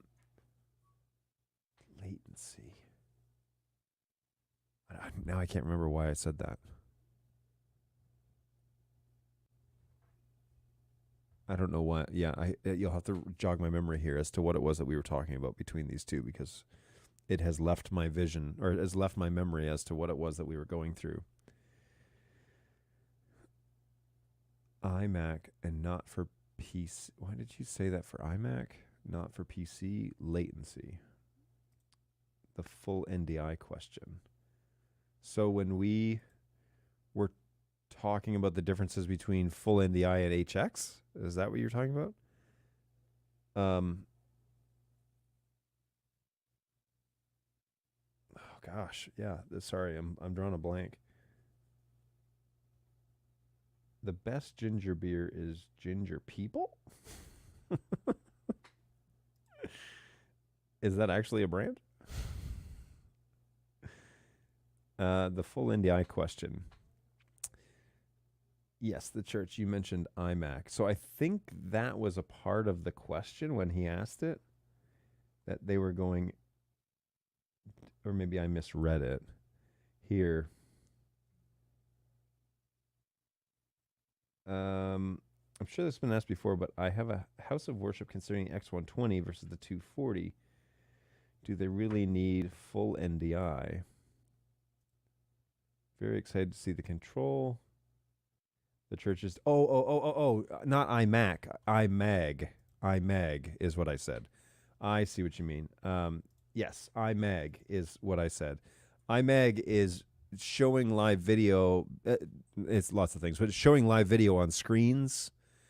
So you're bringing in your live video to a production switcher. The switcher sending it to Pro Presenter sending it back to the screens, so that if it's a really large auditorium, the people way in the back can see the speaker, in a bust shot blowing up real big on the screens. That's called iMag, M-A-G. No hard feelings for PC or Mac. It's iMag, and that is all about latency, right? You can imagine that it's all about latency because the time it takes for the video to hit the glass and go through all of the process and then get all the way back up to the screens and then be shown, that's the piece, that's the latency piece that I think the 240 will obviously function a lot better because it's full NDI, function a lot better because it's lower latency than if you were to use an X120. And my caution is, if you are going to, what we see often is that people love the Bird Dog camera stuff, and then they realize, wow, we have all this versatility, let's throw it up on the big screens. Well, we decided to go with the X120s, which are longer latency, and so there's going to be a delay on the screens, and it becomes quite difficult to watch because what's happening on the stage is way behind on what's happening on the screens, and you're adding latency by taking an HX camera into the mix over a full NDI camera. Okay, so that's why I am drawing those distinctions. Yes, Ginger People is the best ginger products all around. Ginger Chews, Ginger Beer, Ginger Turmeric, Power Shots. I don't know anything about this. You are talking to a guy that has no idea what shot. iMag is image magnification. There you go. So, you see it all the time at conferences and things like that, where guys will, they'll have live cameras, but it'll basically be BNC SDI all the way back to the production switcher, and then the switcher is outputting to the screens. That's about as low as you can get, and it's kind of expensive because SDI is pricey, but it's the way that it's been done in the past. Now, NDI is getting very fast, and it gets better with every iteration that it comes out with. So the question is, what is the expectation? Will full NDI suffice, or is iMag king and the production stuff is secondary? So if the production stuff is secondary, like the streaming isn't primary, it's secondary, and iMag is primary, then zero latency is the expectation, flat out. So adding a camera, then that adds latency over the SDI standard is usually where we get talked out of the conversation, because if you're gonna offer me a camera, it has to do basically like the absolute lowest latency. Generally, price is no object, and so they go with something that's like a $10,000 camera because they want zero latency. So, yeah, our pleasure. Sorry, yeah, it is confusing. iMac and iMag is very close. So, very close.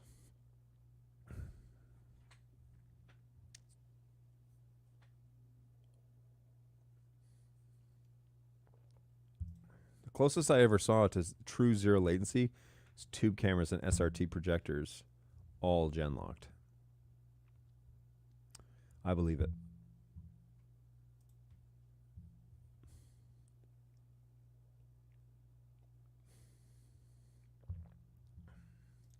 Synchronized scanning electron beams. Latency was literally from the cables between cameras, video switchers, and projectors.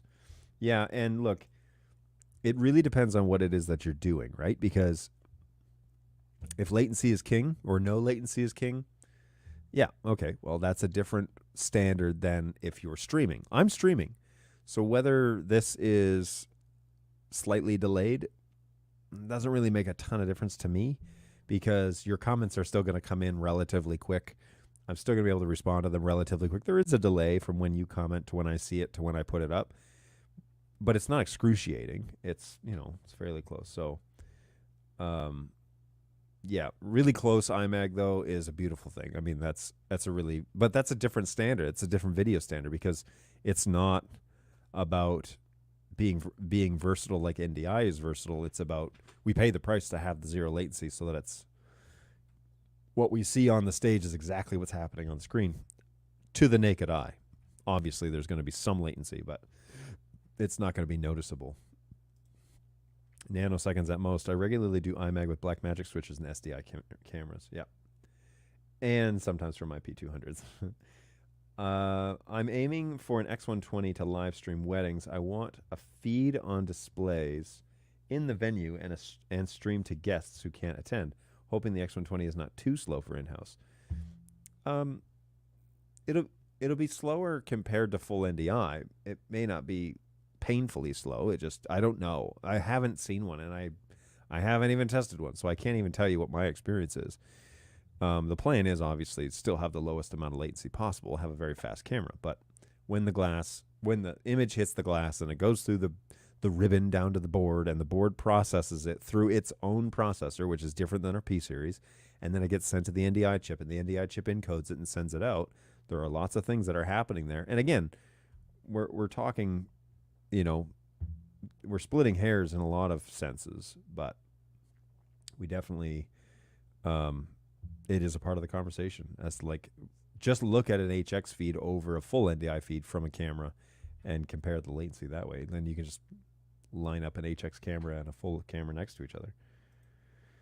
What does the BirdDog Central and comms do? How do the comms work? Well, that's a good question. That's a question we haven't had in quite a while.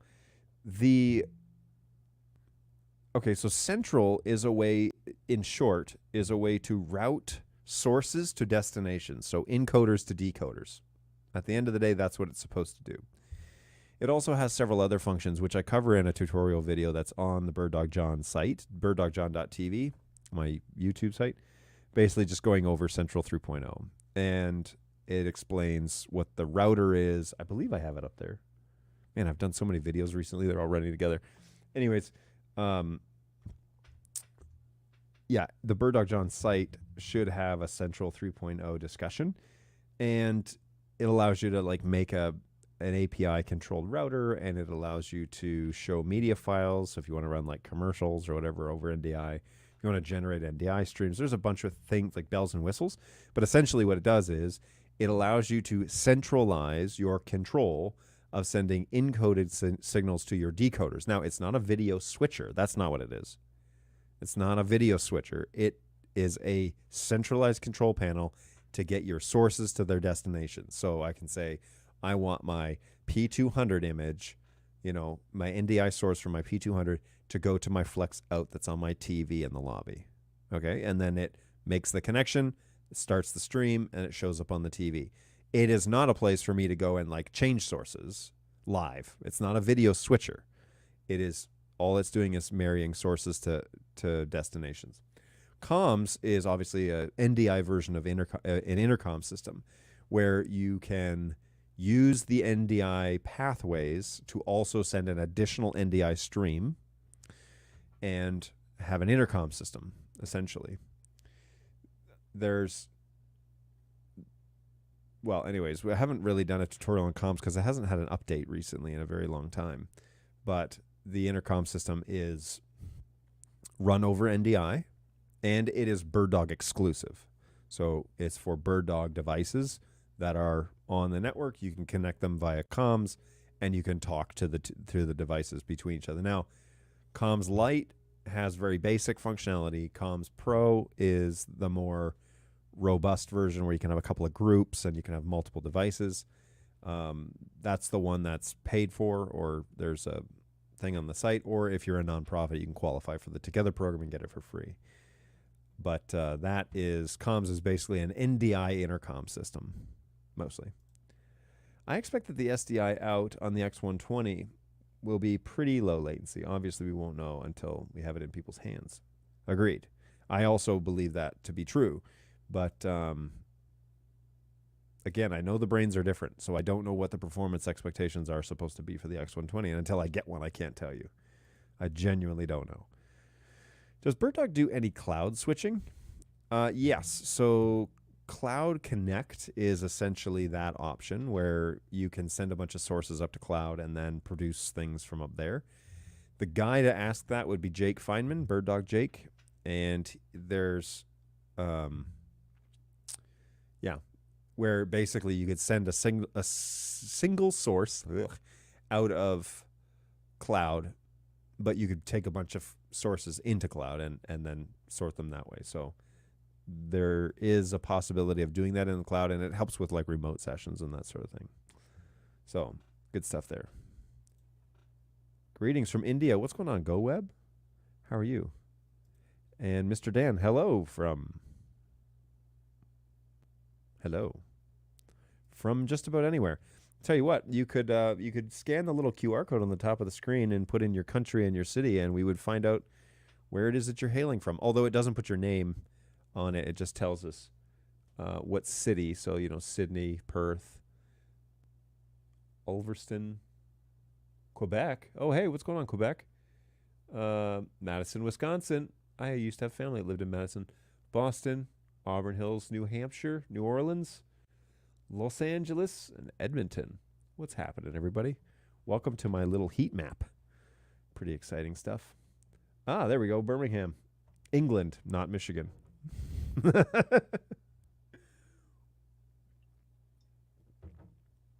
Very cool. Very cool. Welcome to the show, Dan. Appreciate you stopping by. It's about quitting time over there, is it not? Let's see. England. London, it's currently 5:47 over in London, so it's got to be around then. Hey, I see the camera system as a Venn diagram with dollars. Convenience, e.g. Wi-Fi, image quality, and latency. Network load comes in there somewhere, too. That's a good way to think about it. Actually, I would see it more of like one of those triangle graphs where like you can move it around the triangle and one of them gets compromised. Yeah, that's a good way to think about it. That map updates pretty fast. I agree. It's about 10 seconds. And Google Sheets for the win. So all good stuff. Yep, we are finally done here for the day. Fantastic. Well done. You made it. And now it's just Friday is left, right? Hopefully you're not working too hard on the weekends. Just for the record, folks, this is a non-alcoholic ginger beer. And emphasis on the ginger. That is for sure. So good stuff. There is no significant source of cholesterol, dietary fiber, vitamin D, calcium, iron, or potassium. So this is not a drink for your vitamins type of drink. Do we reckon that the plays will get a firmware update soon? I do reckon that, yes. There's been a ton of work being done on the BirdDog plays. A ton of work. And yeah, it's going to be it'll be a large improvement. We should know something soon, but I can't be specific because every time I think I know when that's going to go, it gets delayed because we got to iron out something. So they're trying really hard to not jump the gun and be sure that they're accurately talking about tangibles. And so we want to be careful about what we say. But what I can say is we do plan to have an update soon, and it should improve things fairly well. So fantastic. You are welcome. Okay, for real, you need to look up Ginger People products. Okay. Well, I have been told that this is now a requirement. So let's let me see if this is something we can purchase. You said Ginger People. Oh boy. Okay. Wow. It seems like you wouldn't think that this was a real thing, but evidently it is. So let's head over to the great old Amazon and check out the Ginger People store. They really like their ginger. What is the deal with ginger, anyways? This is like a Jerry Seinfeld shtick. What is the deal? What's up with this? Like, what are the health benefits of ginger, or supposedly? Wow, this is a lot of stuff here. Gingins? I don't like that. I don't like that. That's not okay. Why is that recommended for me? Recommended for you. Gingins. What? What do you know about me, Amazon? Of all the things that you know about me, ginger juice, that's a thing? Organic ginger juice. Turmeric juice. Ginger juice. I don't like that. Okay, Jeremy, what are the health benefits of drinking ginger juice? Gingins are amazing. Really? Ginger candy. Gingins. Ew, this does not look all right. Whatever. Strong ginger candy. $20. How do you sleep at night? Are they like, do they cure cancer or something? Or what's the deal? I don't understand. Apple chews, the original ginger chews, peanut, double strength. What is going on here? What is this? The originals, chewy ginger candy. I don't know. I don't like this mascot of theirs. Okay, $6 or $7 seems to be maybe a little more reasonable. If we were to try something, but do they have some sort of marketing? Our commitment. What? Wait. 10 ways to boost your immune system naturally. Okay, is that what we're supposed to believe? Fresh vegetable spring rolls with ginger peanut sauce. Why? Why is that on your primary marketing site? I don't know about this, guys. Ew, what is that? Is that the actual candy? That doesn't look good. It looks like something that was extracted from a nasal cavity. Oh dear. Okay, check them for mold? Dude, oh dear. Is that mold or just very bad shape, hard to eat? Melted and sticky. I don't know. Where can I buy these, like, locally? We need to. I don't want to trust Amazon with this. It looks like a health hazard. I love Gingins. There you go. Wakefield supports this. Oh no, this was copied from Google. Ginger increases serotonin and dopamine levels. This can reduce inflammation, which may cause depression. Wait, what? This can reduce inflammation, which may cause depression? The reduction of inflammation causes depression, or the reduction of inflammation fights depression? I don't know. Ginger also could also provide benefits for anxiety, depression, oh, there we go, dementia, and Alzheimer's disease. Fight them Alzheimer's. Give everybody gingins. Ginger is good for heart, blood, and circulatory system. So, thanks, Balu.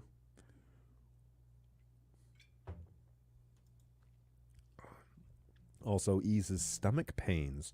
Oh, yeah, I knew that. Ginger can treat nausea and motion sickness. You can buy them at Meijer, evidently. Really? I have a Meijer that's quite close by. Maybe I'll swing on over there and pick up some gingins. A little bit of ginger is ingredients in most Indian recipes. Excellent. And so you would say the Indian population has good digestion? Google says Target and Wally World has them as well. Okay, well, there's a Meijer and a Wally World right like less than 10 minutes away. So it sounds like I need to put it on my shopping list is what it sounds like. I'm going to finish this, that's for sure. I'm almost at the 2-hour mark here of this show, so that's why. That's why my coffee is almost gone. That's why my coffee is gone. And this Fever Tree Blood Orange, which I would recommend if you're a fan of ginger, then tear it up.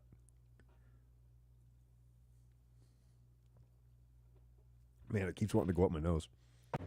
Good stuff. I'm a big fan.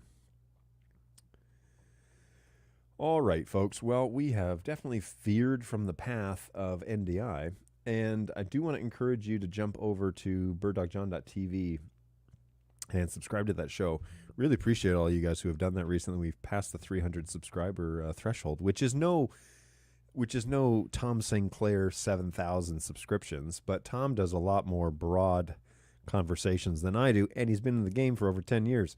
And so I'm not going to compete with that guy. But I would appreciate it if you would like to subscribe to the show over on YouTube. It's a good place to do that. And apparently the algorithms are putting my show in the sidebar of other NDI videos. So that's cool. Maybe I'm starting to catch on a little bit.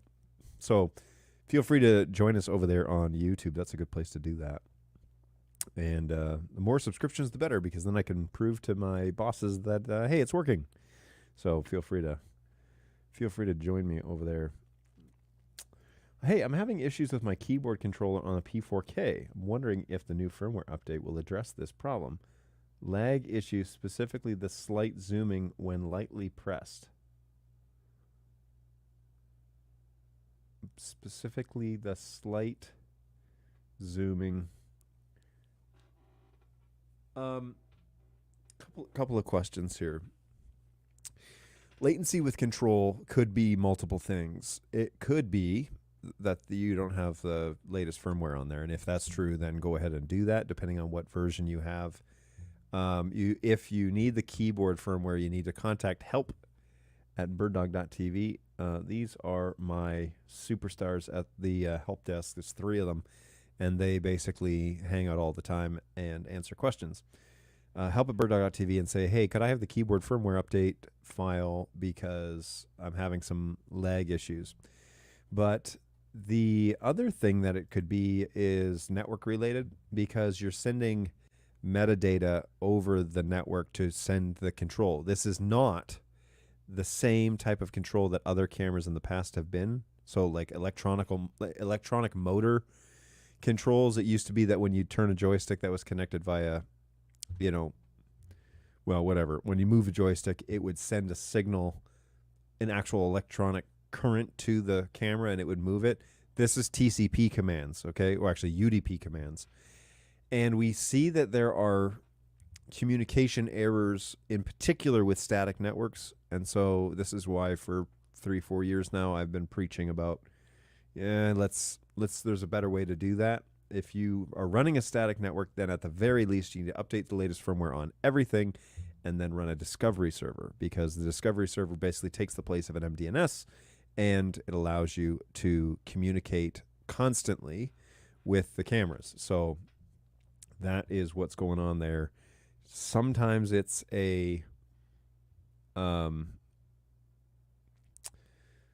sometimes it's like an incompatibility thing, and sometimes it's a network problem. And so it's hard to tell just in brief what it could be, but depending on how you are set up, check that out, Facebook user, because the lagging problem can be that the UDP packets are not arriving in time, and UDP does not send back a confirmation packet. And so the keyboard does not know if the command arrived. That's just the way that that's the fastest way to send those sorts of commands. And so the keyboard doesn't wait for an ACK packet to come back and say, yes, it made it, send the next one.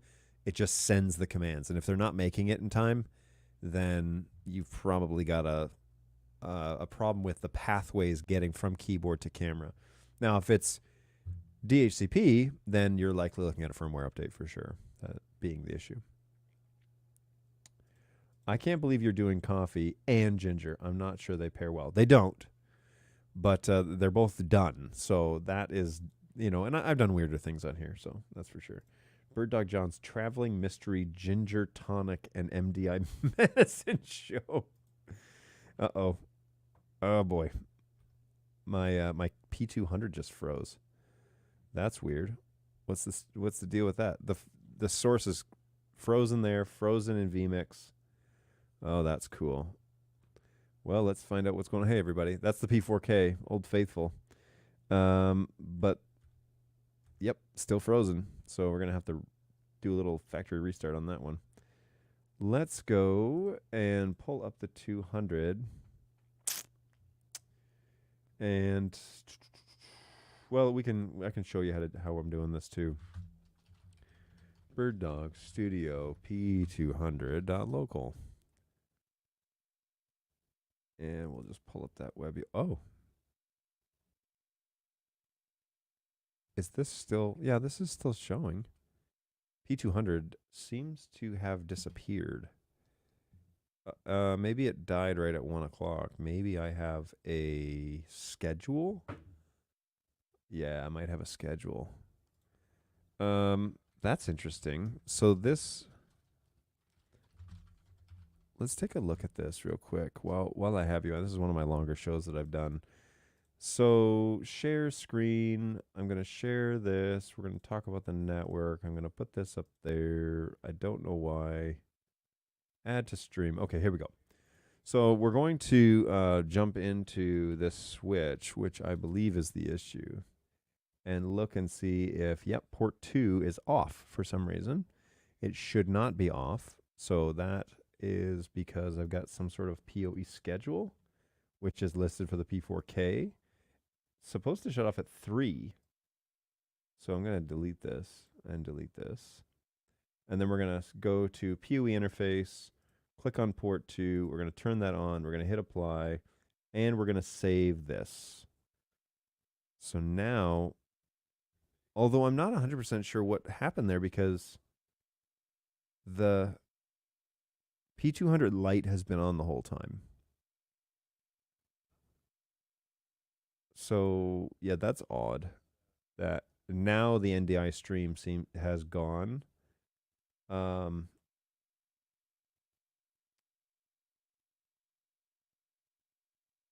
Yeah, that's interesting. Very interesting. So, hey, thank you. I have the latest firmware. However, it appears to be a network issue. I work in a large organization. It's on its own VLAN.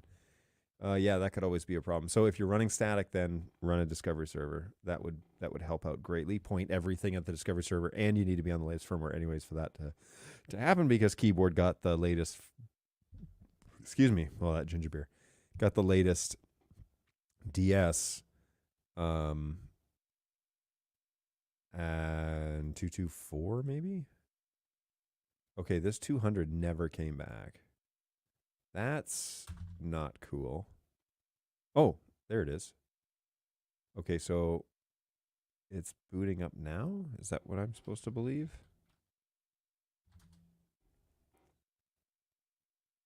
And why does the switch think that it's 3 p.m. in the afternoon? Maintenance. Oh, it's not there. Security, maybe? No? Overview? Here. 5 days. What time does it think it is? Yeah, Detroit EDT.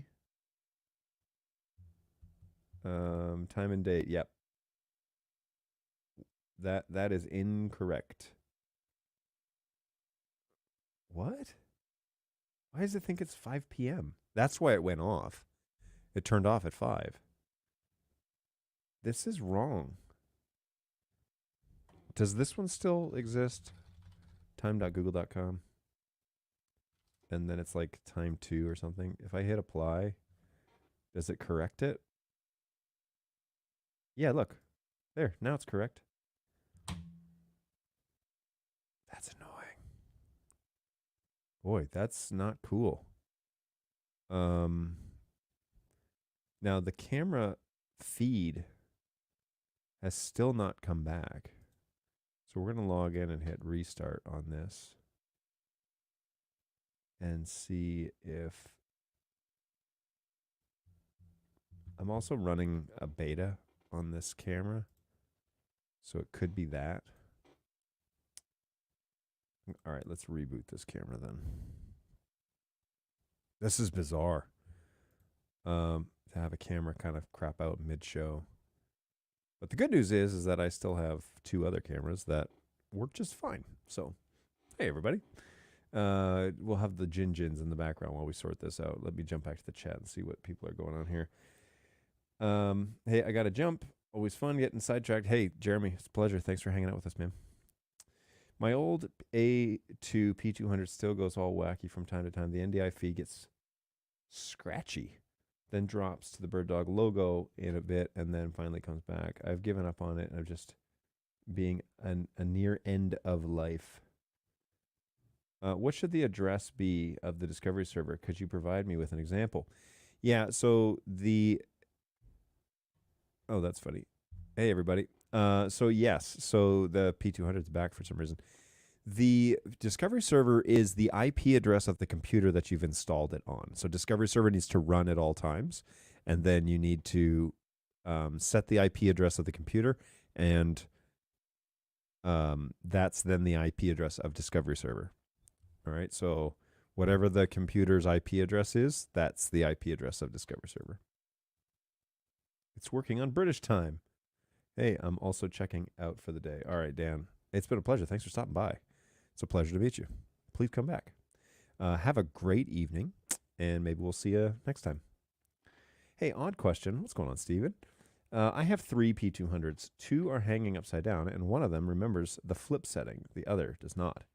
That one also does not remember this white balance setting. What are your ideas? So a couple of things. What do you mean it remembers? Like, do you power them off and turn them back on? Because typically what you need to do if you're going to change the orientation of the camera, you need to save preset 1 with camera settings.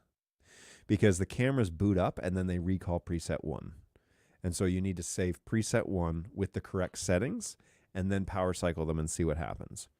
Also verify that when you set the flip settings, open up the OSD and make sure that the OSD shows correctly that it's flipped. Because sometimes, it used to be long ago, not anymore, but that the firmware and the baseboard had different settings, and that it wouldn't work correct. So if you're rebooting, you flip the camera and then you reboot it, it needs to be saved on preset 1 after you've done the flip, and you need to have it on camera settings, not PTZ only, okay? So that will then change the orientation of how you want the camera to be hung, and then it should recall that every time you reboot the camera. And Angus so aptly says, resave preset 1. Hey, great point. I think I knew that at one point, but thanks. You are welcome. And that is precisely what this show is all about. Is, hey, I have a quick question.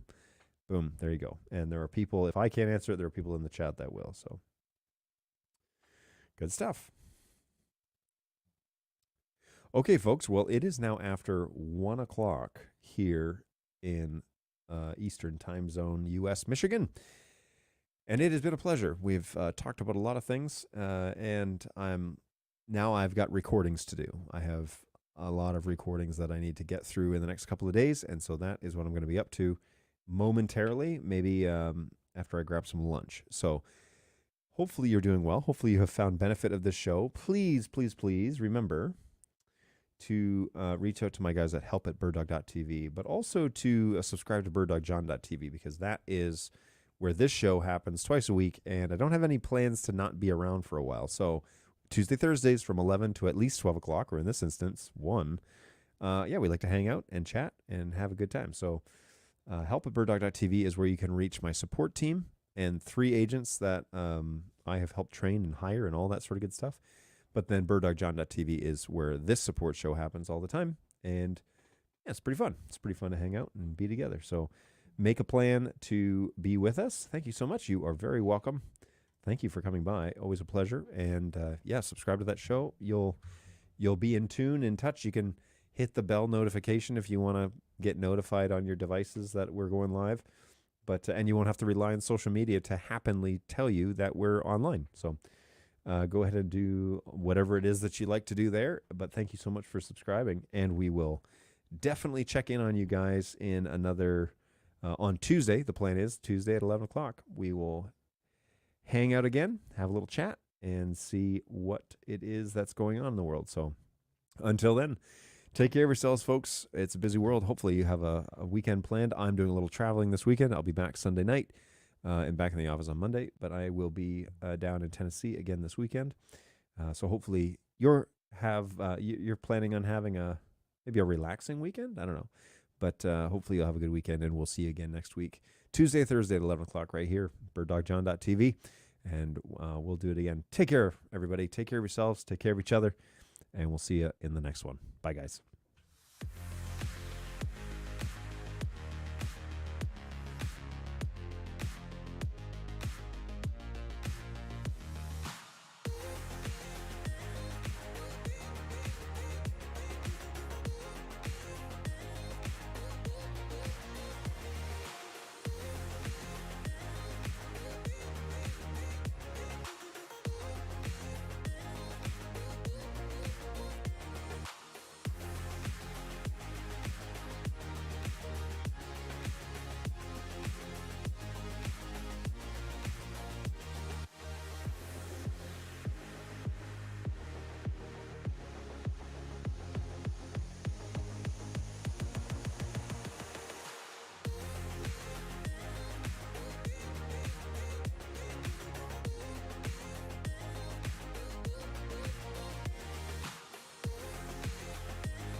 Violence and technology, not good bedfellows.